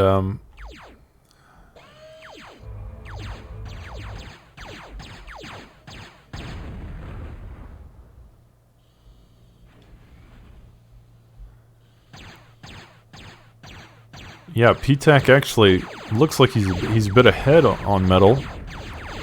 He will move through here with these instigators.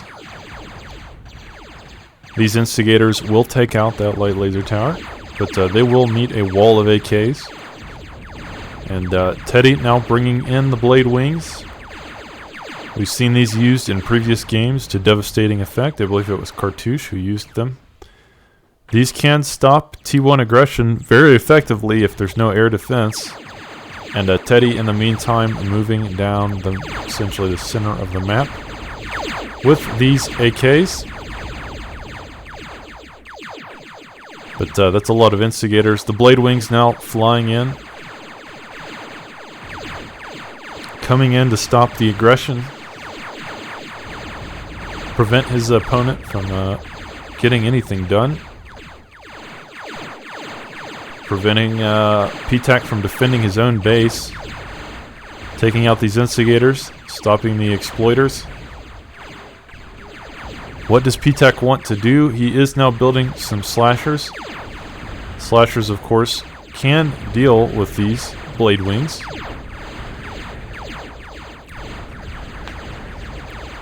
But, holy cow. Teddy with a devastating push there of AKs and blade wings. That was so effective. That was an extremely effective push. But still, PTAC ahead on metal just because he has taken over so much of the map. As I said, vehicles can expand faster. So the mechs count is still similar. But Teddy making this devastating push down the map.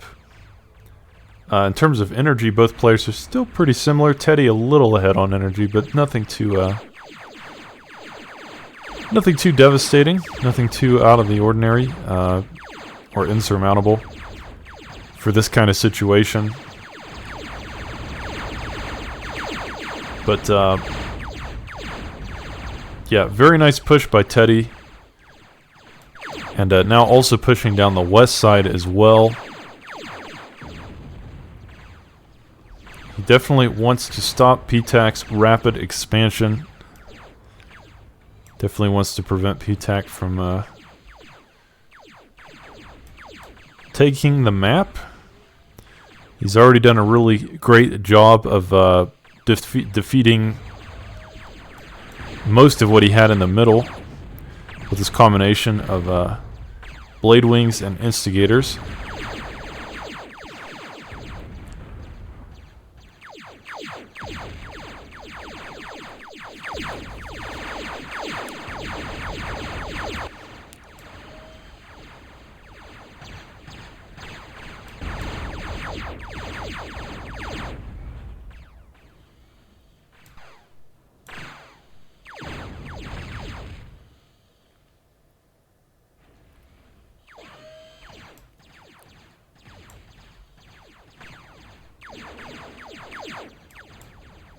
But yeah, PTAC now on air himself will most likely begin to pump out Avengers. If I had to guess, he needs to control the sky. He wants to stop these blade wings from flying around the map and molesting all of his metal extractors. His exploiters, making them easy to kill. Definitely need some Avengers. And Teddy, one vehicle plant, one K-bot lab, and one aircraft plant. But yeah, in the game, the spectators, they believe that Teddy is ahead. Certainly, economically, he is ahead. 66 metal to 48. And P-Tac making his own blade wings, though. And these will come in. And they will get their own harassment done. They will make this battle... it will probably give P-Tac the edge. But from behind, more AKs are now pouring into the fight.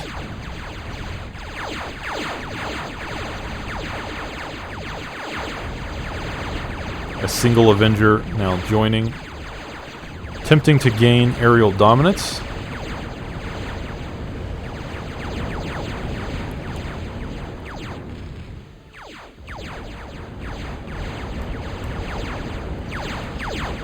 And we just really have non-stop action here at the top left corner of the map. Both players sending a seemingly endless stream of units. A construction vehicle and a Rector will, or a Necro, will meet one another here at the bottom right. But this group of AKs will make it past P-Tac's force, as Teddy's production is no doubt more robust. He is certainly creating more units than his opponent, creating an army more quickly. So ultimately, P-Tac struggling to hang on, it seems, pumping out Instigators, pumping out Avengers. But he really needs some kind of plan to stay in this game. If he wants to win, he's got to do more than just build Instigators and Avengers. Because Teddy is outproducing him. He's just simply building more stuff. He's building lots of Raiders, AKs. And he also has Necros in the background reclaiming everything. So in addition to having higher metal income, he's also reclaiming these corpses to give him an even further advantage. Doing some harassment on the bottom right side of the map as well. It's a close game, or it has been a close game, but Teddy is definitely ahead. And P-Tac needs some kind of desperate countermeasure, some kind of miracle, I think, at this point. Otherwise, he is just going to slowly lose this war of attrition. Because Teddy has so much more eco and production than he does. Of course, Teddy not really using his metal. As you can see, he has nearly 6,000 metal banked. It's not really acceptable. He could essentially build an advanced factory and pay for the whole thing, which is exactly what he's going to do. Let's see how much it costs. So an advanced factory costs only 3,000 metal. So yeah, he could build 2 advanced factories instantly. I mean, if he had the build power, he could build 2 advanced factories instantly and still have money left over. So yeah, Teddy definitely wants to use his metal better. He is moving to T2, but ultimately he probably could have been there a few minutes ago with his income. He needs more, probably, build power to really take advantage of this. Maybe some more nano turrets or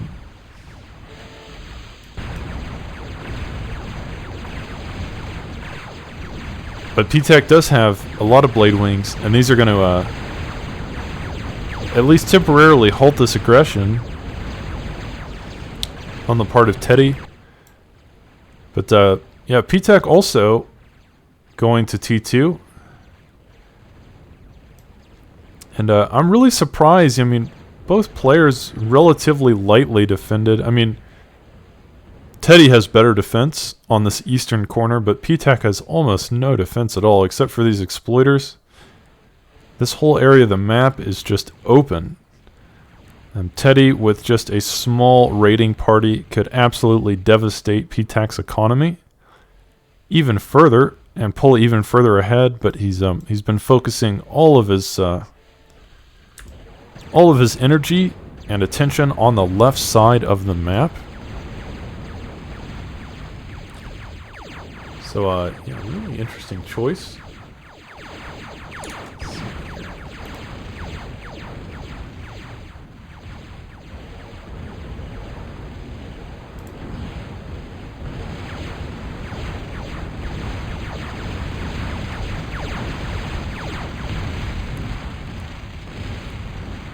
But PTAC is hanging in there.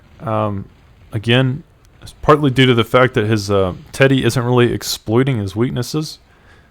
Like I said, the whole eastern corner of the map a little bit exposed, and Teddy really hasn't even made much of an attempt at all to take advantage of that. He is still focusing on the west side, and he has allowed PTAC to tech to T2 as well. But PTAC is having an energy crisis.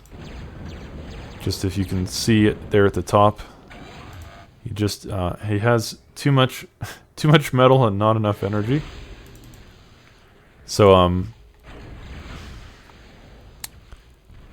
yeah, that's going to put him behind until he fixes that metal or that energy problem. He's building a fusion. That's a little excessive. I mean, a fusion, it's a bit of a jump. You could have gone for advanced solar collector spam before building a fusion. These fusions aren't cheap. They are, let's see, 27,000 energy.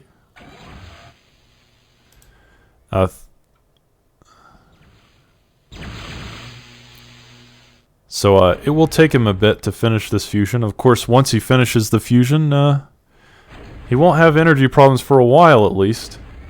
Fusion, a very powerful, very effective form of energy production. It will produce 1,100 energy per second. But Teddy already beat him to the punch and is building a nuke. Guys, nukes not the most common not the most common thing to see in a 1v1. Very surprising to see someone use this, but I think Teddy is banking on that. Teddy kind of banking on the fact that nobody really expects a nuke in a 1v1, kind of metagaming his opponent. I'm sure that PTAC will not be building anti-nuke defenses and a 1v1 on Metal Heck, or not Metal Heck, Comet Catcher. I highly doubt that he will expect to be sent to the Stone Age.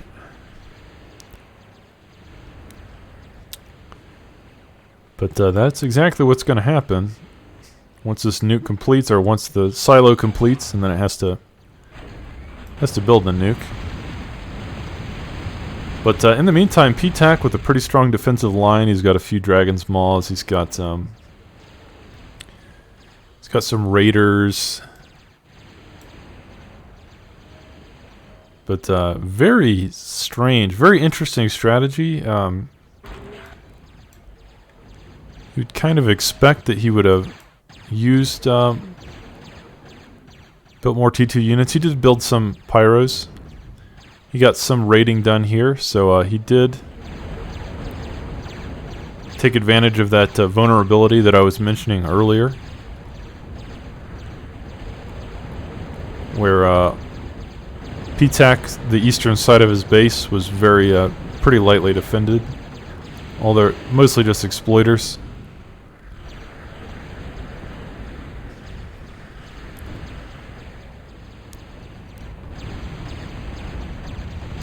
But yeah, in the meantime, PTAC with some Reapers. Reapers extremely strong against T1 units of almost any kind. So if you get enough Reapers against a T1 army, it's just devastating, because the Reapers They outrange most T1 stuff, and they hit in an AoE as well.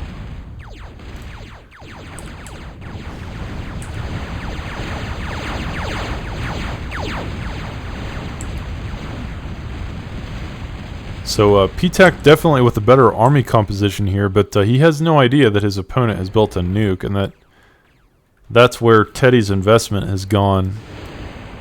Probably has no idea that the reason Teddy's army isn't bigger is because he's got a nuke. But Teddy also, with these couple of pyros, trying to get what he can done, trying to get the harassment done. And just being annoying, taking out some metal extractors, nano turrets. Pyros do quite a bit of damage at close range with those flamethrowers.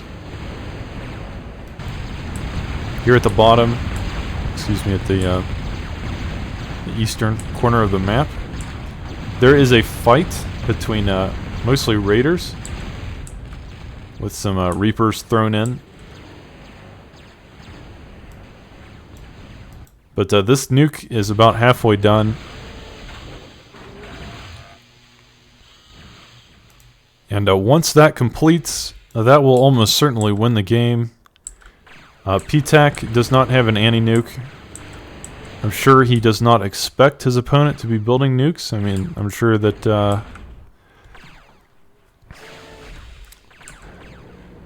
PTAC, the last thing that he expects in this game is to get nuked in a 1v1 on Comet Catcher.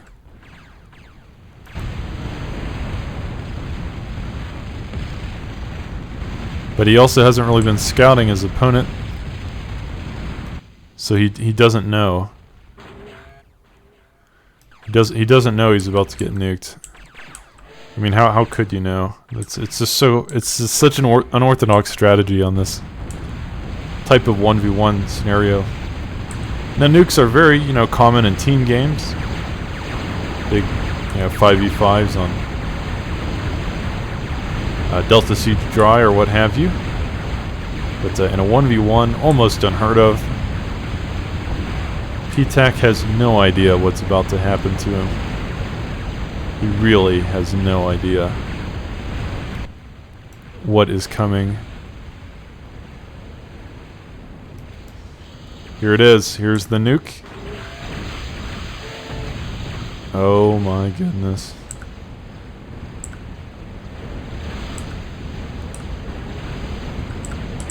Here we go.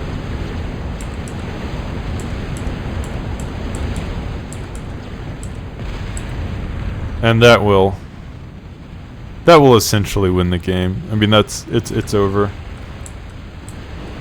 PTAC may stay a little bit, but no, he's just gonna tap out. So, guys, a nuke in a 1v1 on Comet Catcher. That's not something you see every day, for sure. That is very strange.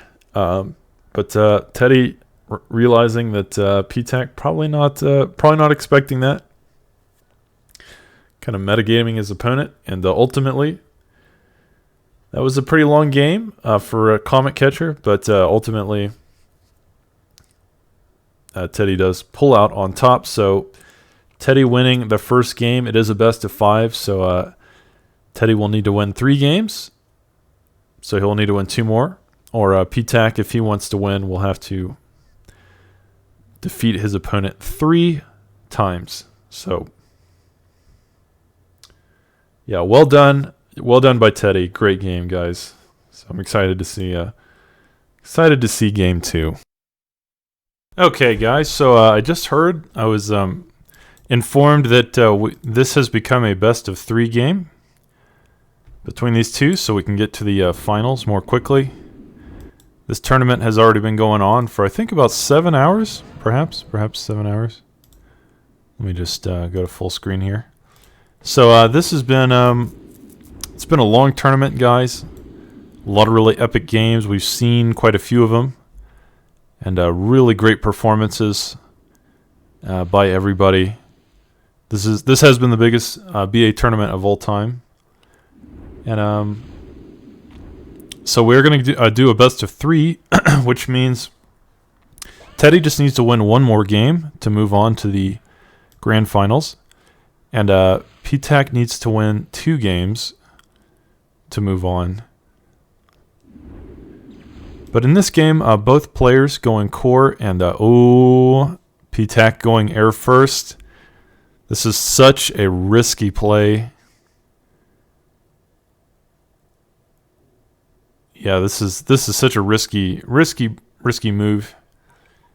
I believe Cartouche did it in an earlier game, and ultimately he did end up winning that game, but it wasn't because he went air first.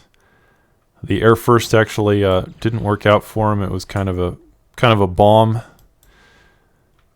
But yeah, PTAC gonna see what he can get done with this strategy. See if this single bomber can bring him victory. Sometimes when you're behind, the best thing to do is to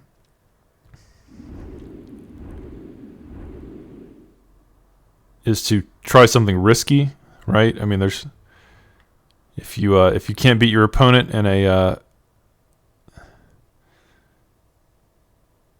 heads-up macro game type situation, sometimes the best strategy is to try to outplay them with a cheese, what we call a cheese strat in RTS, like StarCraft. Perhaps that is the strategy here. Now he has finished this bomber, but he's not using it, and that's a little surprising. Oh, he wants to build a blade wing. The blade wing for the pulverizer, most likely, if his opponent has built any air defense, the blade wings can stun those pulverizers, prevent them from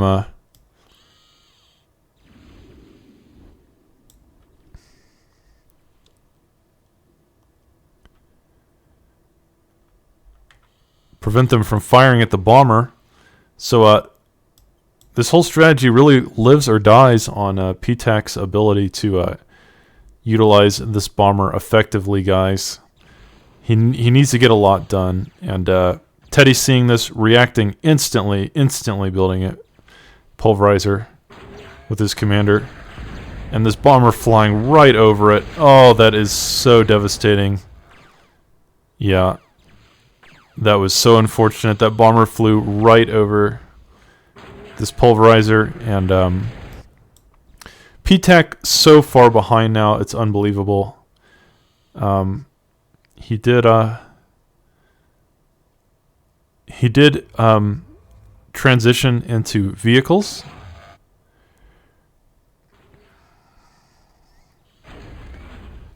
So he's not out of the game yet, but the problem is Teddy is expanding so quickly now all over the map. He's got this construction vehicle moving up the west side.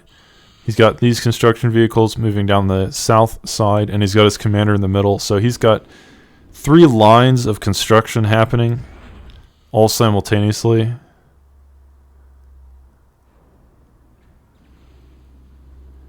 And PTAC in a very bad position here. Teddy with more metal income per second and energy.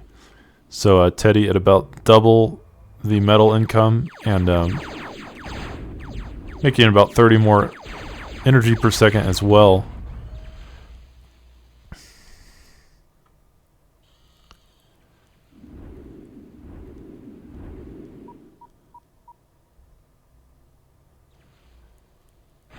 So Teddy really needs to... so he's ahead, but it really depends on if he can keep his advantage. In the game we saw before, who was this between? I think it was between Cartouche.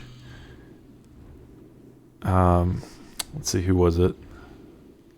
And Johannes. Yeah, I think it was between Cartouche and Johannes. Cartouche tried this, and the bombing strat, it didn't work, and then but Johannes couldn't keep him in his base. So PTAC's not out of it. He could come back, but it's really on Teddy. It's kind of Teddy's game to lose at this point. What he needs to do is contain his opponent, prevent his opponent from expanding out. He's already got so much more of the map that if he can keep his production up and use these AKs effectively, he can contain PTAC at the starting plateau for the most part.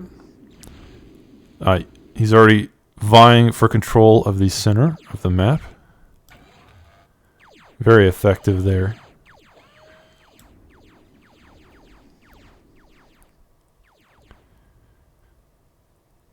Yeah, Grumpy making the observation that Teddy just needs to spend his metal and he'll win. That is probably true, but the issue is that he needs to, in order to spend his metal, he needs to have better energy production. He can't spend his metal unless he can produce more energy. So, if he can get his energy production online and build a second factory, he could probably just overwhelm PTAC with units. But at this point, he just isn't able to. He's just not able to build enough energy. He just isn't able to keep up with his energy production. I mean, with his metal. His metal production. He has too much metal and not enough energy. He's desperately trying to get more energy, but the wind is failing him. He's being trolled right now by God. God is not allowing him to produce enough energy. And the wind now at 7. Building solar collectors desperately. I think he should build advanced solar collectors maybe. Those are more expensive, but he has the metal. And they would give him, I think, 75 metal apiece. PTAC moving in here with his commander, getting a couple D-guns. But as I've mentioned before, LLT's very strong against commanders. And in BA, they do at least double damage, maybe even triple damage. They do a ridiculous amount of damage to commanders, so it isn't so easy to just walk up to your opponent's defenses and D-gun them. It is quite a bit harder in NBA than it is in, say, OTA to do that. But, PTAC doing a decent job of taking back the map. But his commander on just 20% HP. Teddy with just a single nice raid or surround could easily kill his commander. In fact, PTAC kind of caught between a rock and a hard place. Here, they just got a line of defenses. In the north and in the south, a group of units. Smartly building storms. These can outrange the light laser towers. And slowly kill the commander. PTAC in a very difficult situation. His commander kind of trapped between a rock and a hard place. He is bringing these instigators down to try to get himself out. Nice D-gun here could make the difference. And Teddy not really reacting. But yeah, PTAC will escape that situation for now. But in the meantime, he's moving this group of levelers and slashers.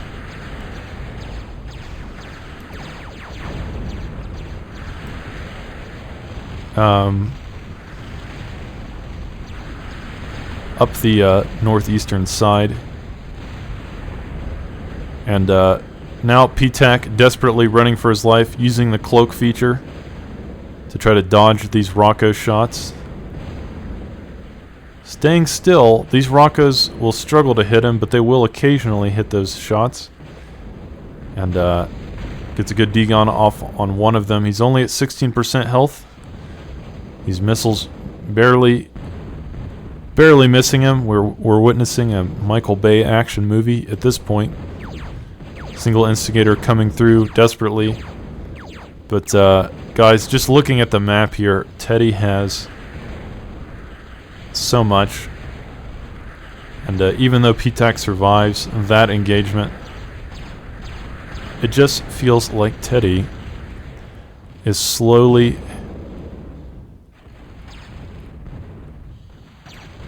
overcoming his opponent. He's slowly collapsing on him.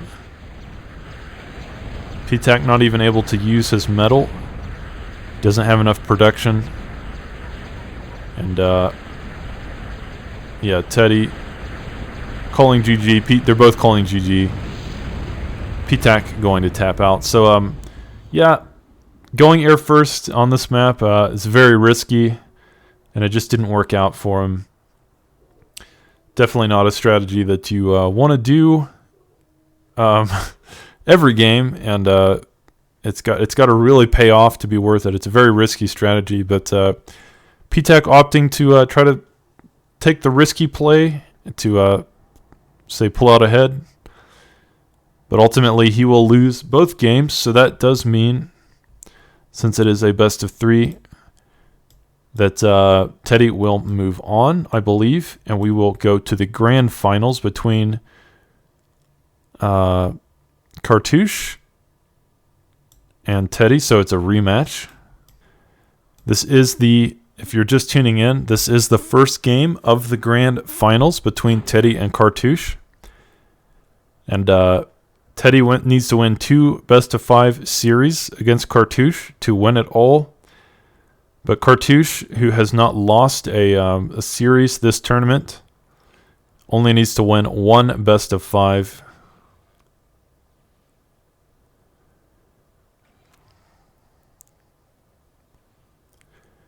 So it's going to be a long road for Teddy if he does want to win this. 2 best of 5s at 4 a.m. Apparently it's 4 a.m. Teddy's time. I'm sure that would be taxing on anybody. But Teddy is a very good player, and we know he can do it. He has built a construction vehicle.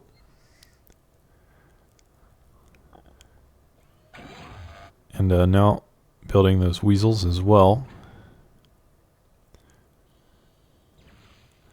Doesn't want to idle with his commander, though. He definitely wants to keep his commander moving. And yeah, just building some weasels. Gonna keep his opponent honest. But Cartouche does look to be pretty well defended. He's got some light laser towers, some AKs patrolling. It's gonna be difficult for those weasels to get much done with Cartouche's epic defense that he's got set up here.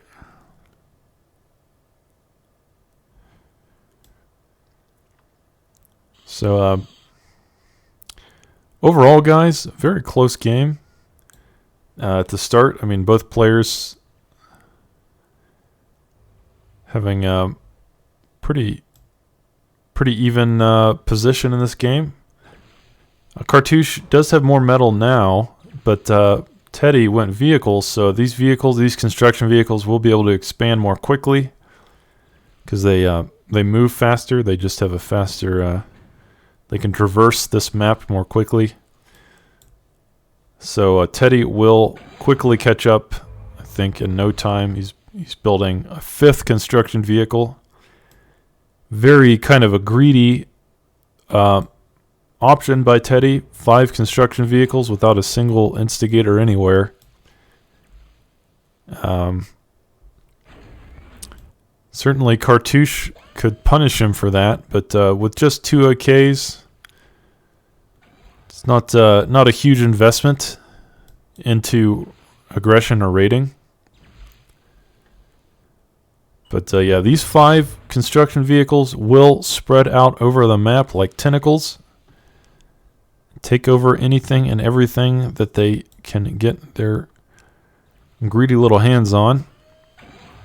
And as I said, that should give Teddy an economic advantage just in terms of the speed at which he can simply expand over the map. It's up to Cartouche then to halt this expansion, to get that harassment done. The truth is, Cartouche just can't expand as quickly on K-bots. So it will be up to Cartouche to play the aggressive role here and punish Teddy.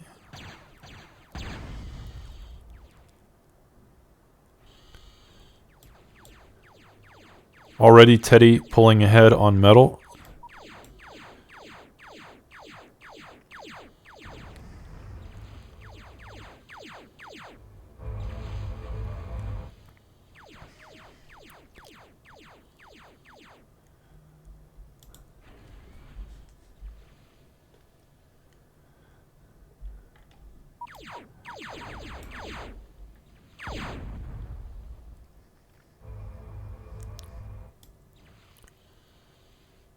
But yeah, as I said, as you can see, Teddy here expanding in multiple directions here.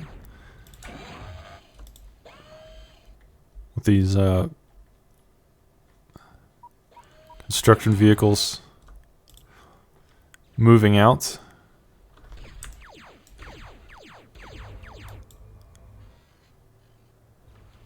Cartouche's commander AFK for the moment.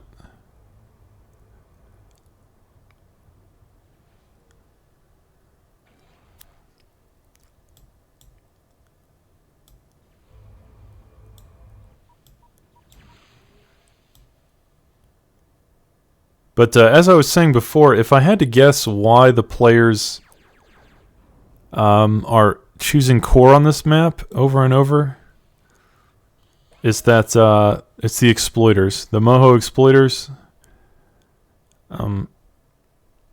Very kind of all-in-one way to defend your base. I mean, defend your economy. You know, acting as both metal extractor and a defensive tower. These are extremely strong on a map like Comet Catcher, where you have to kind of defend everything, defend the whole map simultaneously. Exploiters are extremely good for that. The Armed Twilight is okay. But the Armed Twilight requires energy to function. And on a map like this, it's already difficult to get energy. Because you have to build... There's no wind, so you have to build the solar collectors.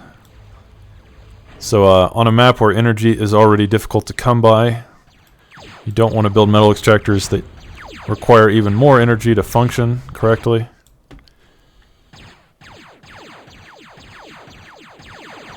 Teddy gonna self-destruct these instigators. No, he decides not to at the last second. But yeah, as I said, I think probably the reason both players go in core is the exploiters. Really, really good on this map. They're very effective for defending these large open areas without having to... it lowers your micromanagement because you don't have to build a ton of extra... light laser towers around every... See, he's having to build light laser towers around these, but when you build the exploiter, you can just kind of build it. Instigator is also pretty good in on this map too, and AKs as well, as we've seen.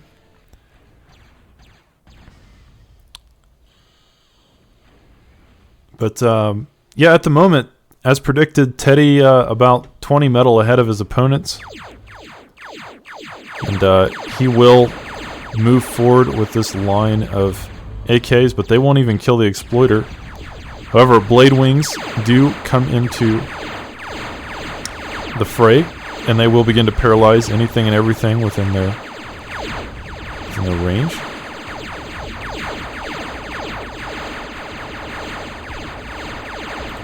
So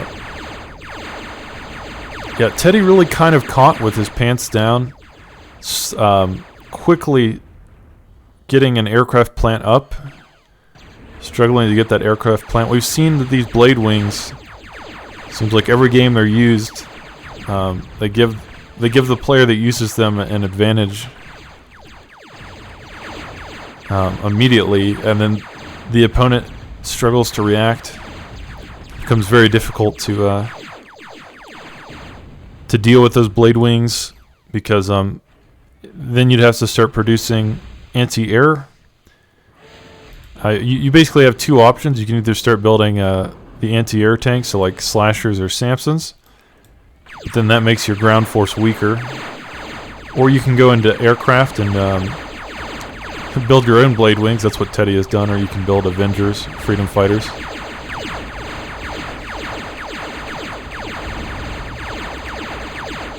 But either way, both options are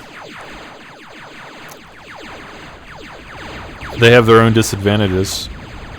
So, like I said, if you start building Samsons and such or Crashers, then your ground army is quite a bit weaker. But if you rush into air, that's a pretty big metal investment and energy as well. So yeah, the player that goes Blade Wings first seems to get pretty nice advantage, because there's no quick or easy answer to them. And Cartouche this game definitely utilizing that extremely well. As you can see, he has just kind of taken the whole center of the map extremely effectively.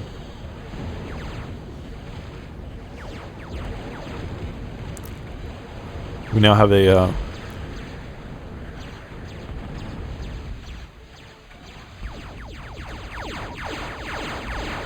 battle for the soul of the middle.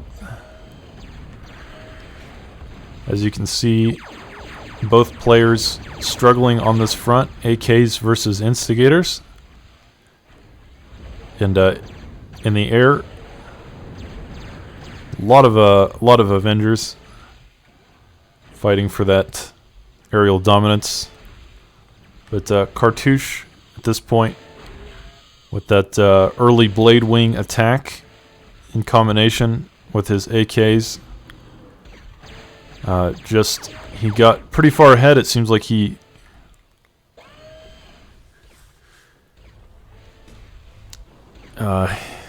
gained an advantage over his opponent that could be insurmountable. It might be difficult for Teddy to come back from this, but I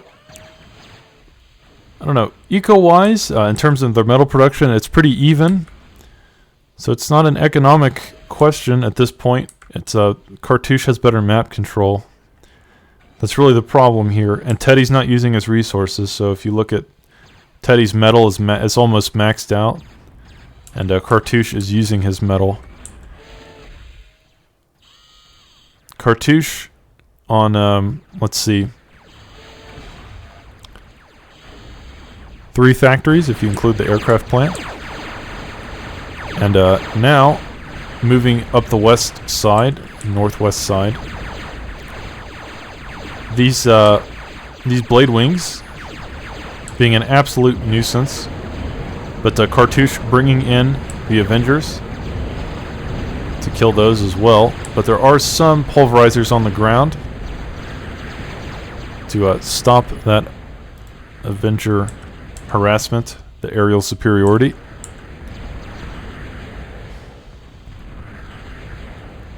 But the thing is, Cartouche is making 1.6k energy per second to Teddy's 1.1k, so that could make the difference here. Having an energy advantage on this map will give you the ability to produce far more quickly than your opponent. Look at all these advanced solars. That is an army. That is a that is an impressive number of advanced solar collectors. That's a lot. So and he's using it too, impressively. He's using all of his energy, even though he has 1.7k. That means his production is going through the roof. Absolutely insane amount of units being pumped out by Cartouche. And Teddy, he's going to struggle to keep up. He just doesn't have the same energy production as his opponent.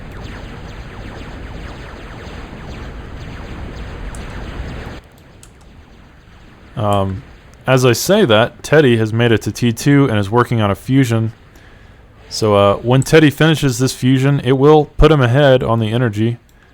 And wow, is Cartouche really not on T2? I'm looking for Cartouche, trying to find any kind of T2 structure. But Cartouche on the T1 game plan, and I'm really kind of surprised about that because they're relatively even on metal. But Teddy has he has advanced to T2 and his fusion is done. Now pumping out Reapers, and these Reapers will make a huge difference in this fight. They will shred through these AKs as if they were paper. They will melt through them like butter.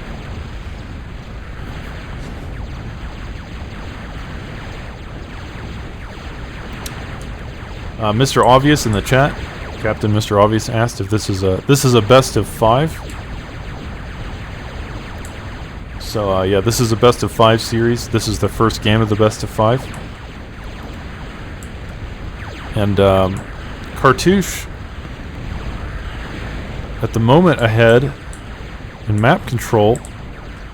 But I don't know, Teddy on T2 now and pumping out those Reapers, and those Reapers, they are going to absolutely dominate these AKs when they get on the field. But that's a lot of AKs. Cartouche needs to get something done with these AKs because once these Reapers hit the field, they're going to be in a lot of trouble. The Reapers outrange the AKs, and they hit in an AoE, so they will just kind of chunk them in massive numbers. They will Reapers versus AKs, it's not much of a contest, but these Blade Wings coming in at the perfect time to stun those Reapers. Very heads up play, and Teddy just wasn't microing it correctly. So these Reapers still living though, even after being collapsed on by that entire swarm of AKs and Stumpies, Raiders. This Hero Reaper still alive. Unbelievable. Like I said, a Reaper's very strong against T1.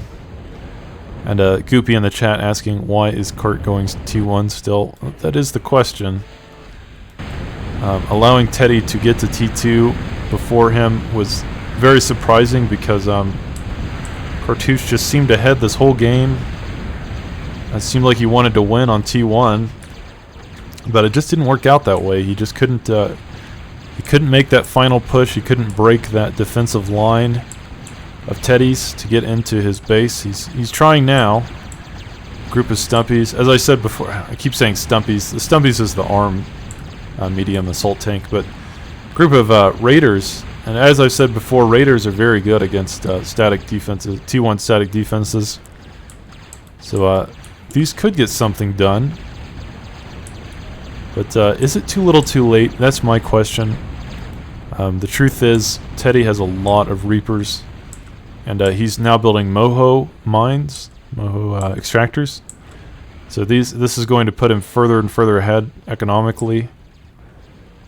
But Teddy's still struggling on energy, even with this fusion, working on a second fusion.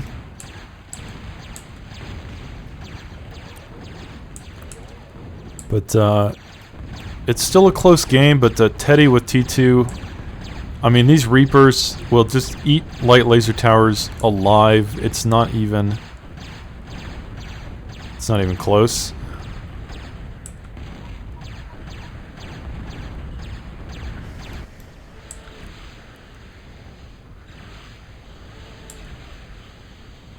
Teddy with the idle constructor here, he definitely wants to keep that moving. But yeah, Cartouche needs an answer for these Reapers, and he needs an answer pronto. Because the truth is... Okay, he is building his own Reapers. He is finally on T2 as well. So both players now pumping out Reapers, which means the game will stabilize. But at this point, Teddy will have more Reapers. And Cartouche bringing those Blade Wings.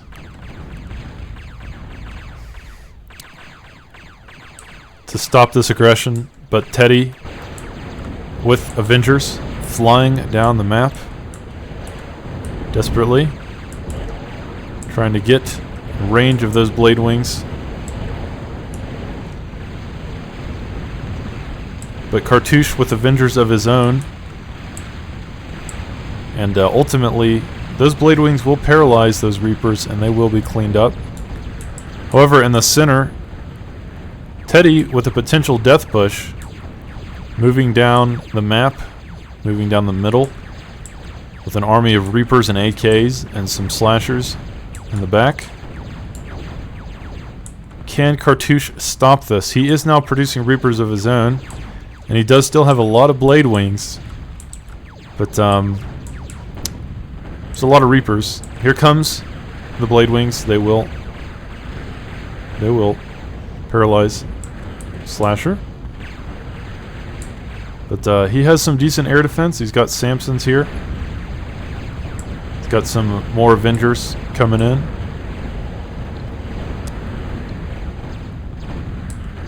And Cartouche still struggling with energy. And that is going to be very bad for him.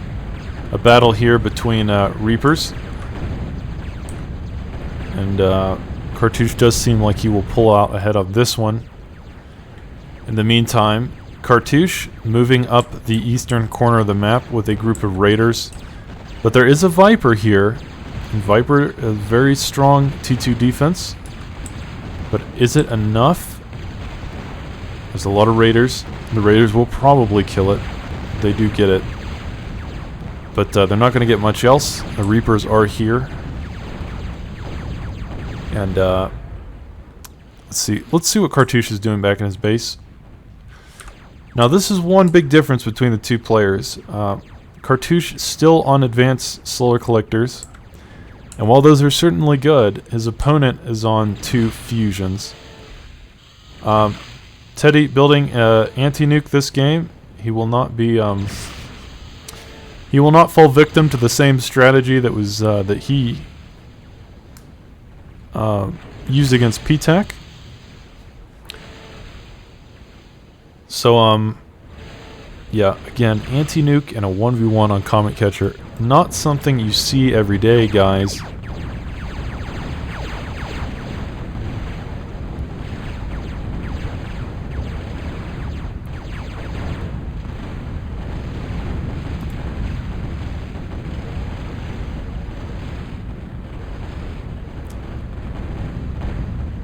So, someone in the chat said I was dropping frames, or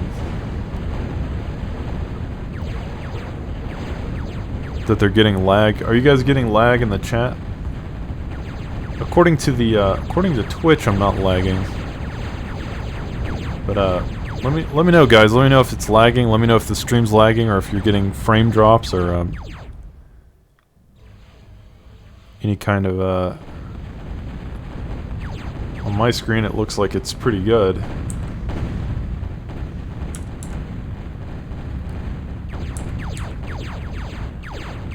Okay.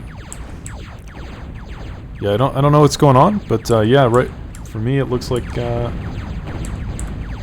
getting pretty good frame rate here. But yeah, really close battle here in the middle between Teddy and Cartouche.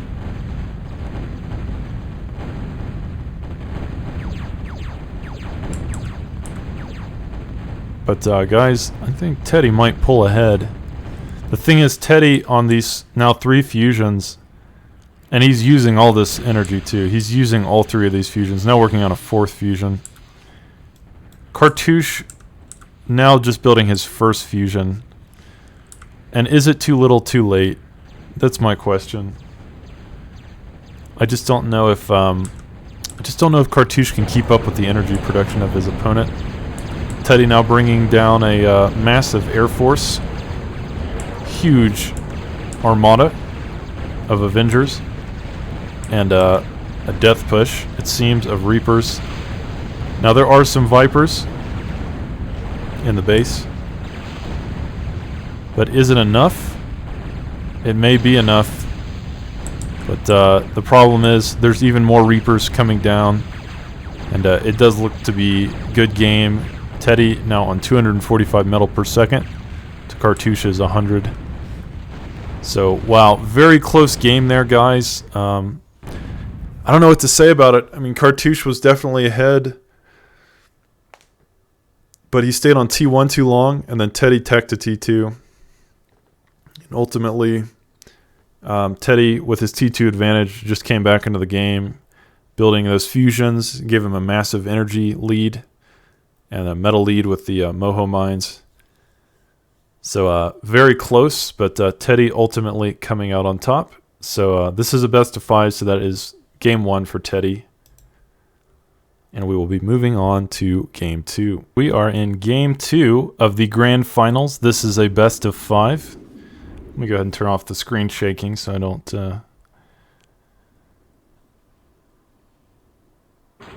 Oh, that's right. It was a widget.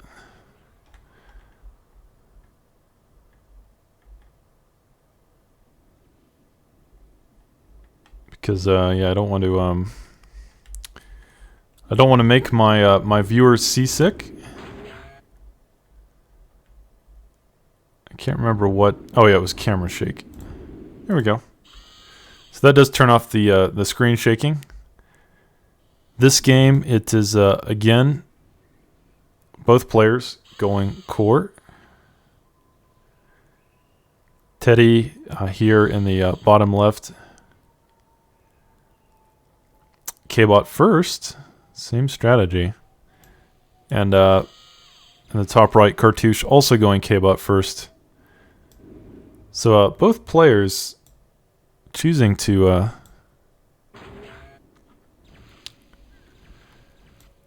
choosing pretty much the exact same start. There's very little difference between the build.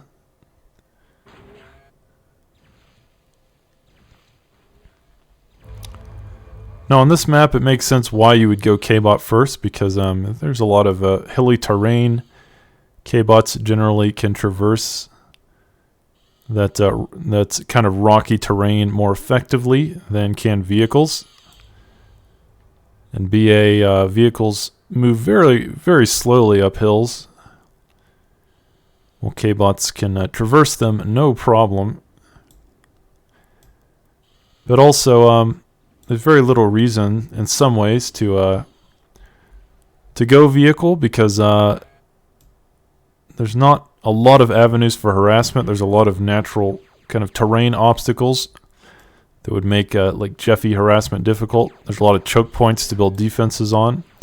And K-Bots do tend to do better in those situations with like thuds and storms. Very good for taking out those defensive positions. Wind is also pretty good on this map, but you can also get screwed because it is the wind is unreliable. It's between 1 and 30. Right now it's at 30, but you never know what could happen. 1 minute you have wind, and the next minute you're starved for energy because God hates you. So yeah, interesting option for both players to go completely wind, no solars at all. But they're just kind of hoping that it doesn't drop out on them. That's one way to do it for sure. And both players being very defensive this game too. I guess given that they're both core, there are no fleas, so they can't really flea rush each other. They can't. It's much harder to harass with AKs than fleas. Fleas are very fast. But Cartouche taking an early economic lead. He is on 25 metal per second and about 600 energy, so he's almost doubling his opponent's energy. Cartouche just seems to have a bit of a better build order, perhaps, for this map. Just, but it's still close. Certainly, neither player is insurmountably ahead. But oh my goodness, did Teddy just reclaim his K-Bot lab? Unless I'm losing my mind, I think Teddy has done a tech switch to aircraft plant. And good Lord Almighty. That is a risky play. Teddy pulling out all the stops here. I don't really know what he's trying to accomplish. Cartouche also going air, but the thing is, Cartouche didn't he didn't tech switch. He didn't delete his K-Bot lab or reclaim his K-Bot lab in order to go air.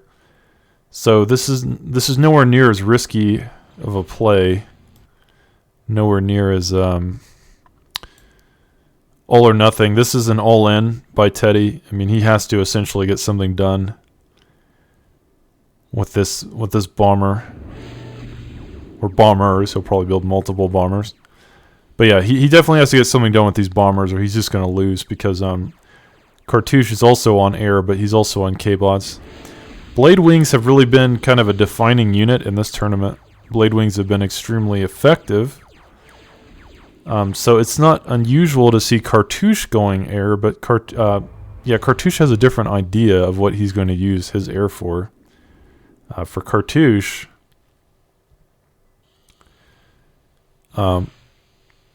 he's using his air to bolster his ground forces. You know, as he paralyzes these units, his AKs can move in and kill things with impunity. Where Teddy is going for more of an all-in bomber raid, bombing campaign. As I said, Cartouche moving down the eastern side with all these AKs against these paralyzed built structures and units. So Teddy in a tough situation. He has two bombers, and he is going to have to accomplish a miracle with these two bombers, especially because Cartouche already with Avengers in the air, already ready for this play. And the bombers get a few wind generators. But yeah, ultimately, like Captain Obvious said, we like all-ins. Teddy now going back into vehicles, but this will put him so far behind, I think. He may be insurmountably behind at this point. I guess it kind of depends. Just looking at the full map here. Like Sabotage says, this is an uphill battle for Teddy. His opponent making about 20 more metal per second than he is. Cartouche just way ahead. And it's not as though Cartouche has already won. I mean, it's not as though that Teddy can't come back. But that air tech switch was essentially an all-in. And it didn't pay off at all. I mean, he essentially got almost nothing done with those bombers. It was a massive investment, and it didn't really achieve that much.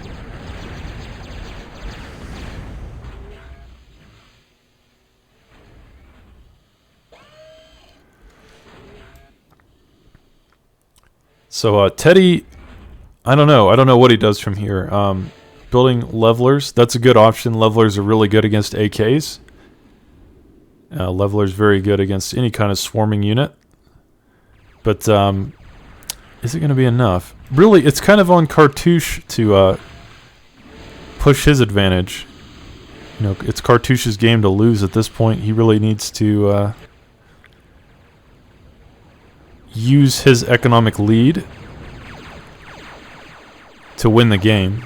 So if he just kind of messes around like he did last game and doesn't really attack his opponent at the places that he's weakest, it could allow Teddy to get back into this game. So it's really on Cartouche to take advantage of his advantage. Don't know how else to put it. But Cartouche is moving down the west with this group of AKs, and this is exactly what he needs to do. He needs to hit his opponent where he's weak. hit Teddy where he's not. Teddy just doesn't have the resources or the production to cover all of the map. So Cartouche just needs to be where he's not. That's all he can really do. Hit him in the blind spots.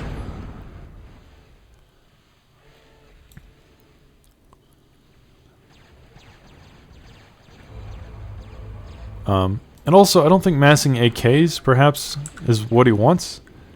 If he's hitting walls of defense, maybe thuds or storms would be better than just AKs. AKs are pretty weak against light laser tower spam. So, there's a question of composition. Now building Raiders. Raiders definitely better. So if he can get those Raiders in the front line to tank the shots, the light laser tower hits, with the AKs in the back line, he could absolutely break that defensive line without much trouble at all. Because Teddy is spread thin, attempting to defend aggression from Cartouche, coming from both the north and potentially the east as well. And Cartouche on 70 metal per second. He's so far ahead. There's a question even of whether he wants to go to T2. Build some, say, like Mortys. Yeah, there's a question of whether he wants to go to T2 and build Mortys. To just kind of outrange his opponent. Win through a battle of attrition that way. Or T2 air. Yeah, T2 air would be an option. Even Reaper, just Reaper spam against Teddy's composition would be pretty good. But, I don't know. If he's going to keep producing T1, he needs to do something with it. He certainly wants to, doesn't want to let this game drag on. And this is starting to look very much like last game because Teddy is now going T2. And Cartouche stuck on T1, but not really getting much done on T1. He's kind of really just hitting a wall of defenses. And sometimes when you're on T1 and you just can't get much done anymore, it's just best to tech up. Because if your units are just continuing to run into walls of defense that they can't penetrate, you're just giving your opponent metal. You're just giving your opponent free resources. So you either need to win on T1 or go to T2. Those are your options. And Cartouche now, though, pushing forward with these Raiders. This looks to be an effective push.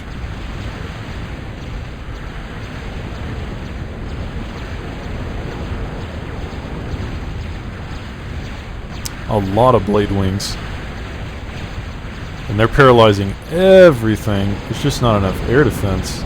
But here come the Vamps and Avengers. Extremely effective push here by Cartouche. And even though Teddy's on T2 air, will it be enough?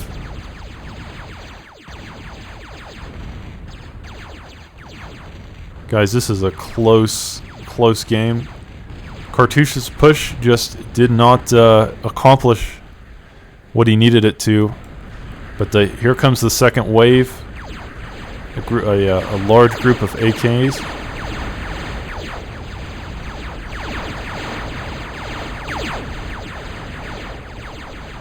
And these AKs may have found a weak point. Cartouche has a lot of stuff.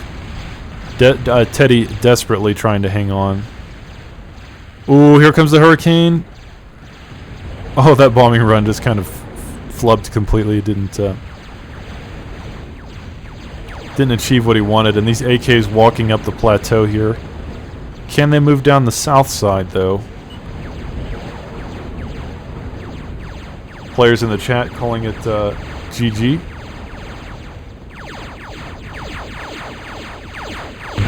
Yeah. Nice job.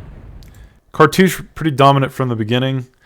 it was looking for a second like Teddy might come back, like in the first game, might tech to T2 and then slowly crawl back into the game until he was ahead. But no, Cartouche not allowing that to happen. So it is now 1-1. Great job by both players. And I guess we're going on to game 3.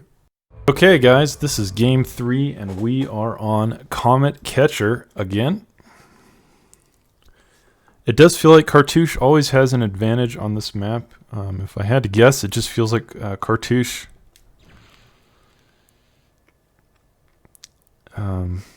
he's just got really good micro. His micromanagement is really impressive.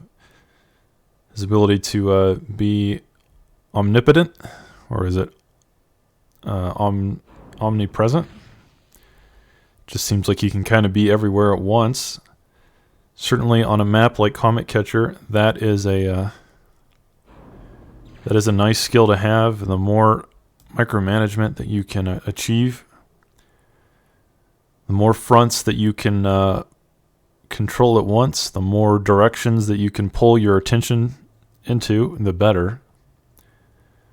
And it's harder than it sounds. It's a very difficult skill to acquire and perfect. And Cartouche just seems to be the master at it. It's very hard to keep up with his level of micromanagement. But in terms of his macro, in terms of his decision making, Teddy might have better decision making. It seems like in these games, Teddy has done more with what he has. I mean, he generally has less than Cartouche, less production, less metal, but he's been making pretty good decisions. Though in that last game, the air tech switch, that was questionable, to say the least. But Teddy definitely seeming to tech to T2 at a more appropriate moment than his opponent. So can that make the difference? Cartouche definitely the favorite to win this tournament. He has not lost a series yet.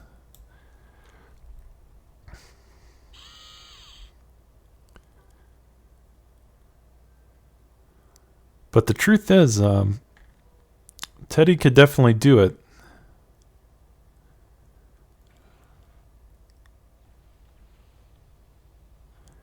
Teddy definitely has the ability to do it.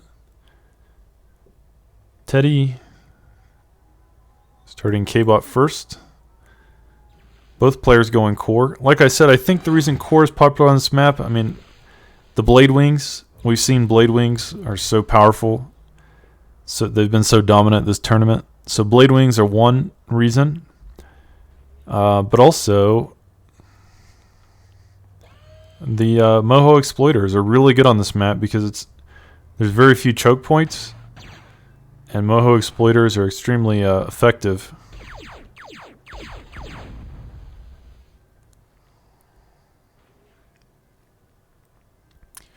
At maintaining that economic superiority, holding onto the map. Comet Catcher, it's just difficult to hang on to the entire map. You can't really defend all of it. So Moho Exploiters acting as a nice middle ground between economy and defense. Kind of an all-in-one solution that only core has access to. And like I said, ARM has the Twilights. Twilight's named after Twilight, a player, a mod developer actually. Now he has his own mod called TA Twilight. But yeah, the Twilight and Invisible metal extractor that ARM gets. But the problem is they require quite a bit of energy to operate. At least they used to. And on a map like this, where you have no air, or no wind, rather, you don't want to be building extractors that require even more energy. You need all of your energy focused on production. So the Exploiter just better on this map. I think that's one big reason people go core. But also the Blade Wings, extremely effective. So not that surprising, but this game, Teddy deciding to go K-bots first. AKs, also pretty strong. But Instigator's typically stronger. We'll have to see. It will come down to micro. There's way too many AKs here for this one Instigator. Instigator is faster though, but he won't make it away in time. And both players just slowly expanding out onto the map. Teddy here with an AK push.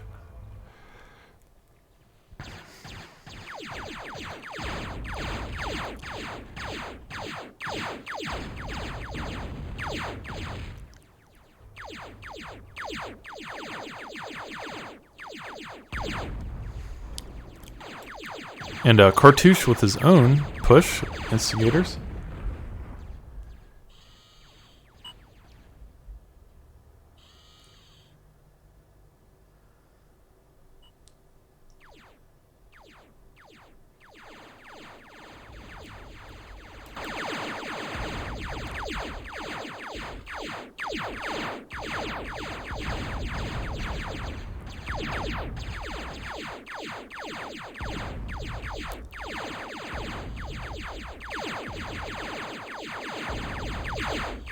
But yeah, a lot of skirmishing happening between the two players.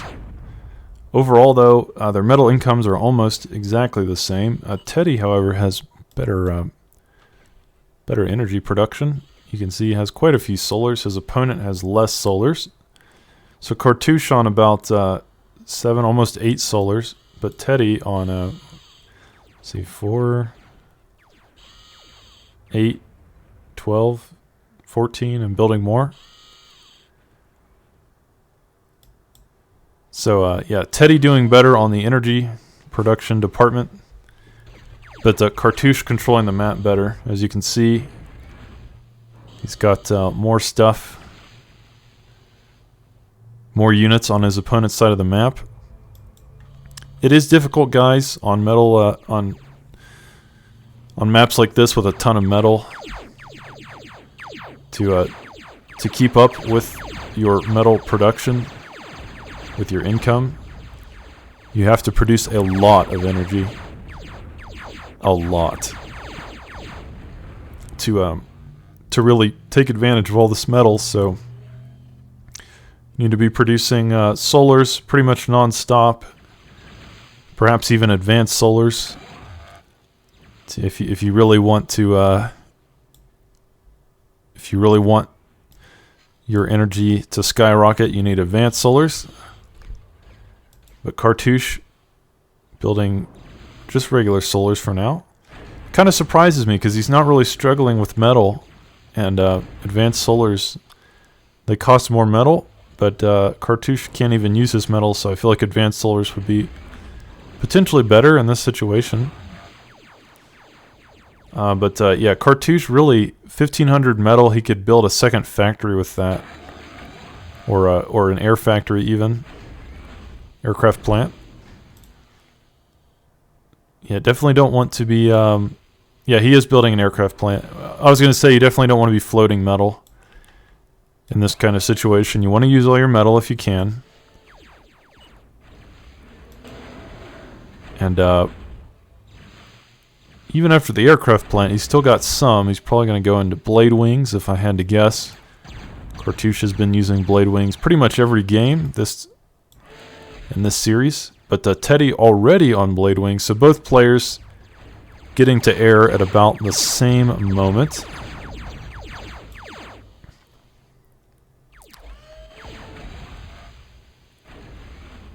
But Cartouche just has more of the map. He's at about 60 metal per second.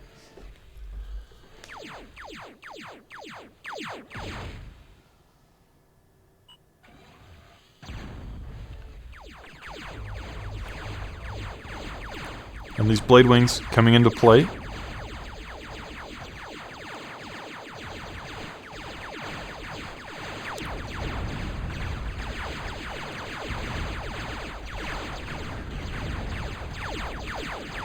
Teddy with a pretty impressive push. Here on the west side, he will take out these construction vehicles, and probably this LLT. These blade wings paralyzing everything. And Cartouche doesn't really have any air defense at the moment. He does have the single paralyzer, or pulverizer. But he could be building Avengers. However, Teddy doesn't really have any air defense either. So Cartouche going to want to get those blade wings in there, stopping this push. And he will do that. He will stop this push.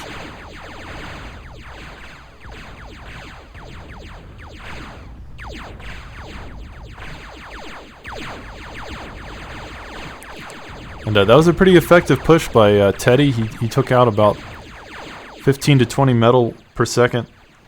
You know, big...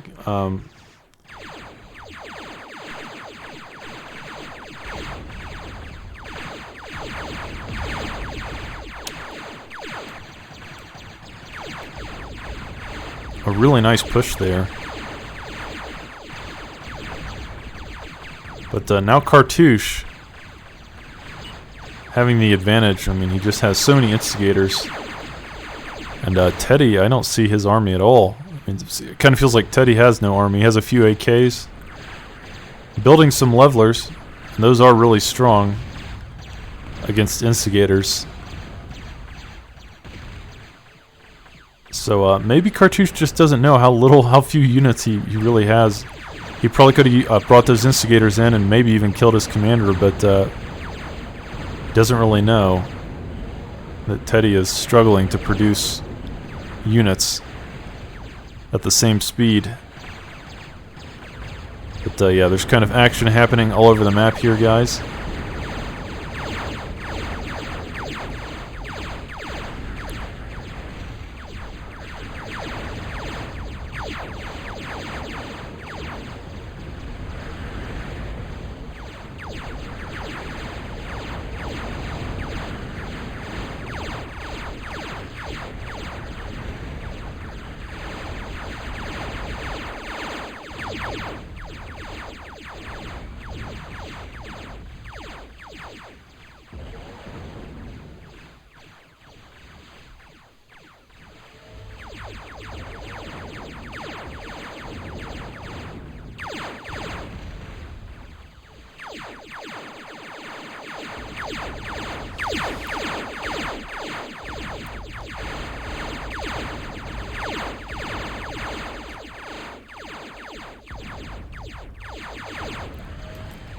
More blade wings coming in by Cartouche. And it's still a pretty close game, but again, feels like the theme of this series, Cartouche just outproducing Teddy. And Teddy always behind, always struggling to keep up with the amount of units that Cartouche can produce. And always behind, always trying to get back into the game. Sabotai making the comment that this is it. It certainly looks bad for Teddy. He just cannot keep up with the production. It's not even necessarily resources. They're pretty even on resources, but Teddy just can't keep up with the production. And Cartouche using all his metal, and Teddy floating quite a bit of metal. Cartouche got these two construction vehicles here that aren't really being used. But ultimately, he may not need to use them. It looks like he's coming in for a death push. The commander is here. And these instigators. Oh, he's going to have the D-guns of a lifetime. Oh, this is too many instigators. There's just not enough D-guns in the world, guys. So, great job by Cartouche there. I don't want to say it was close. I mean, Cartouche was kind of ahead the whole game. Yeah, a map like that, Cartouche, very difficult to beat, and ultimately, just playing it better. So, yeah, guys, thanks for watching. We're going into game 4. Cartouche is on game point, so it's up 2-1, which means if Cartouche wins the next game, he will win the tournament. Teddy has to win 2 more games, and then it will reset, and he'll have to win another best of 5. So Teddy in a lot of trouble. We'll have to see if he wants to go God mode or pull something out of his hat, because Cartouche looking very dominant. All right, guys, this is game 4 of the best of 5 series between Teddy and Cartouche. Now, I think it was the last tournament that Cartouche won on this map with mines.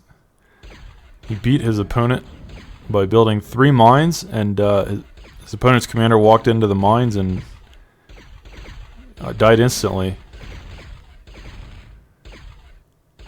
But Cartouche starting out with some effective flea harassment. He did take out 2 metal extractors there.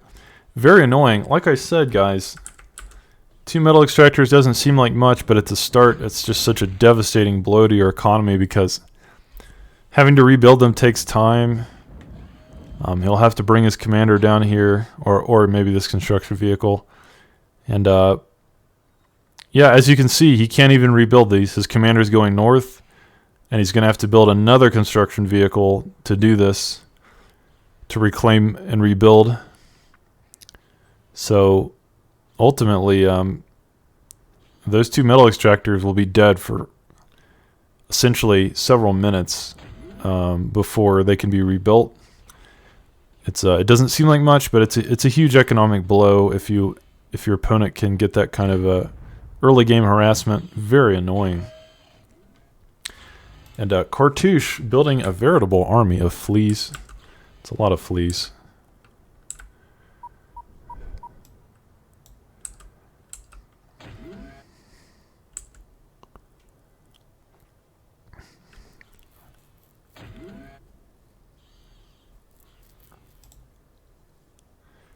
But yeah, the spectator is making the point that Teddy has gone armed vehicle, and making the observation that he has lost the game because he went armed vehicle.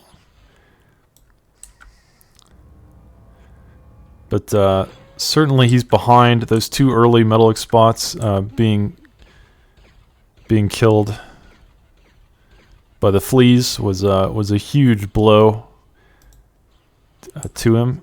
But doesn't mean he can't come back. Certainly this game is nowhere close to over.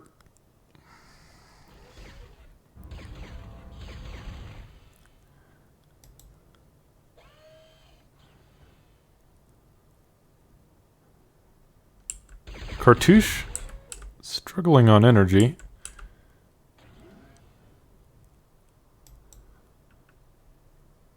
The wind has kind of died here. And Teddy with that single solar collector, it is saving him. That one hero solar collector keeping Teddy in this game, as Cartouche cannot produce because he doesn't have the energy. He's building more energy now, but he needs more. He needs more to stay in this.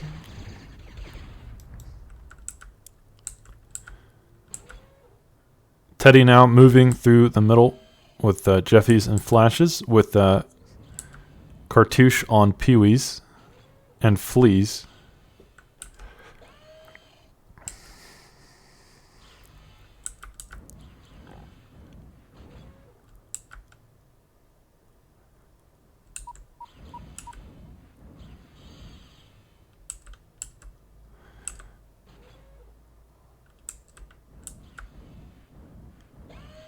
But overall, it's pretty even. But again, Cartouche having that advantage from the very beginning, getting that early harassment that is translated into a better economy.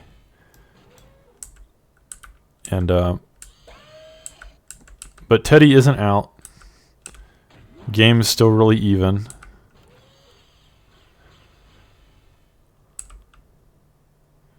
Really comes down to decision making, what these players decide to do with the units they have. Teddy taking a very aggressive posture here, going middle with his commander.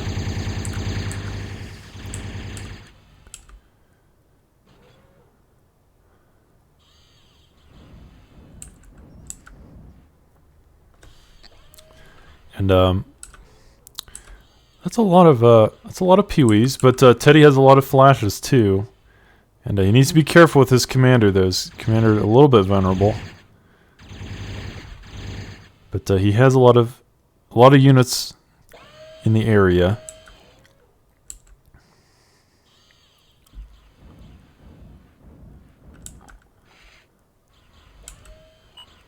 Now, Cartouche's commander is in the south. He's a little below all this, and he's building light laser towers. He's gonna battle between flashes and peewees.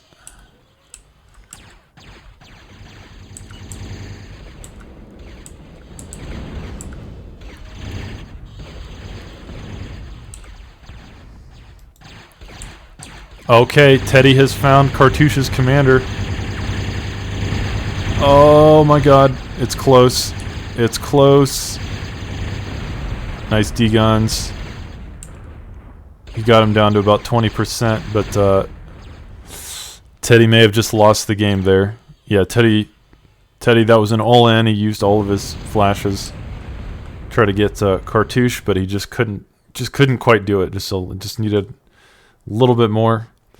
Ultimately, though, Cartouche will win the tournament. Guys, I hope you enjoyed the cast. Some great games, but Cartouche just too strong.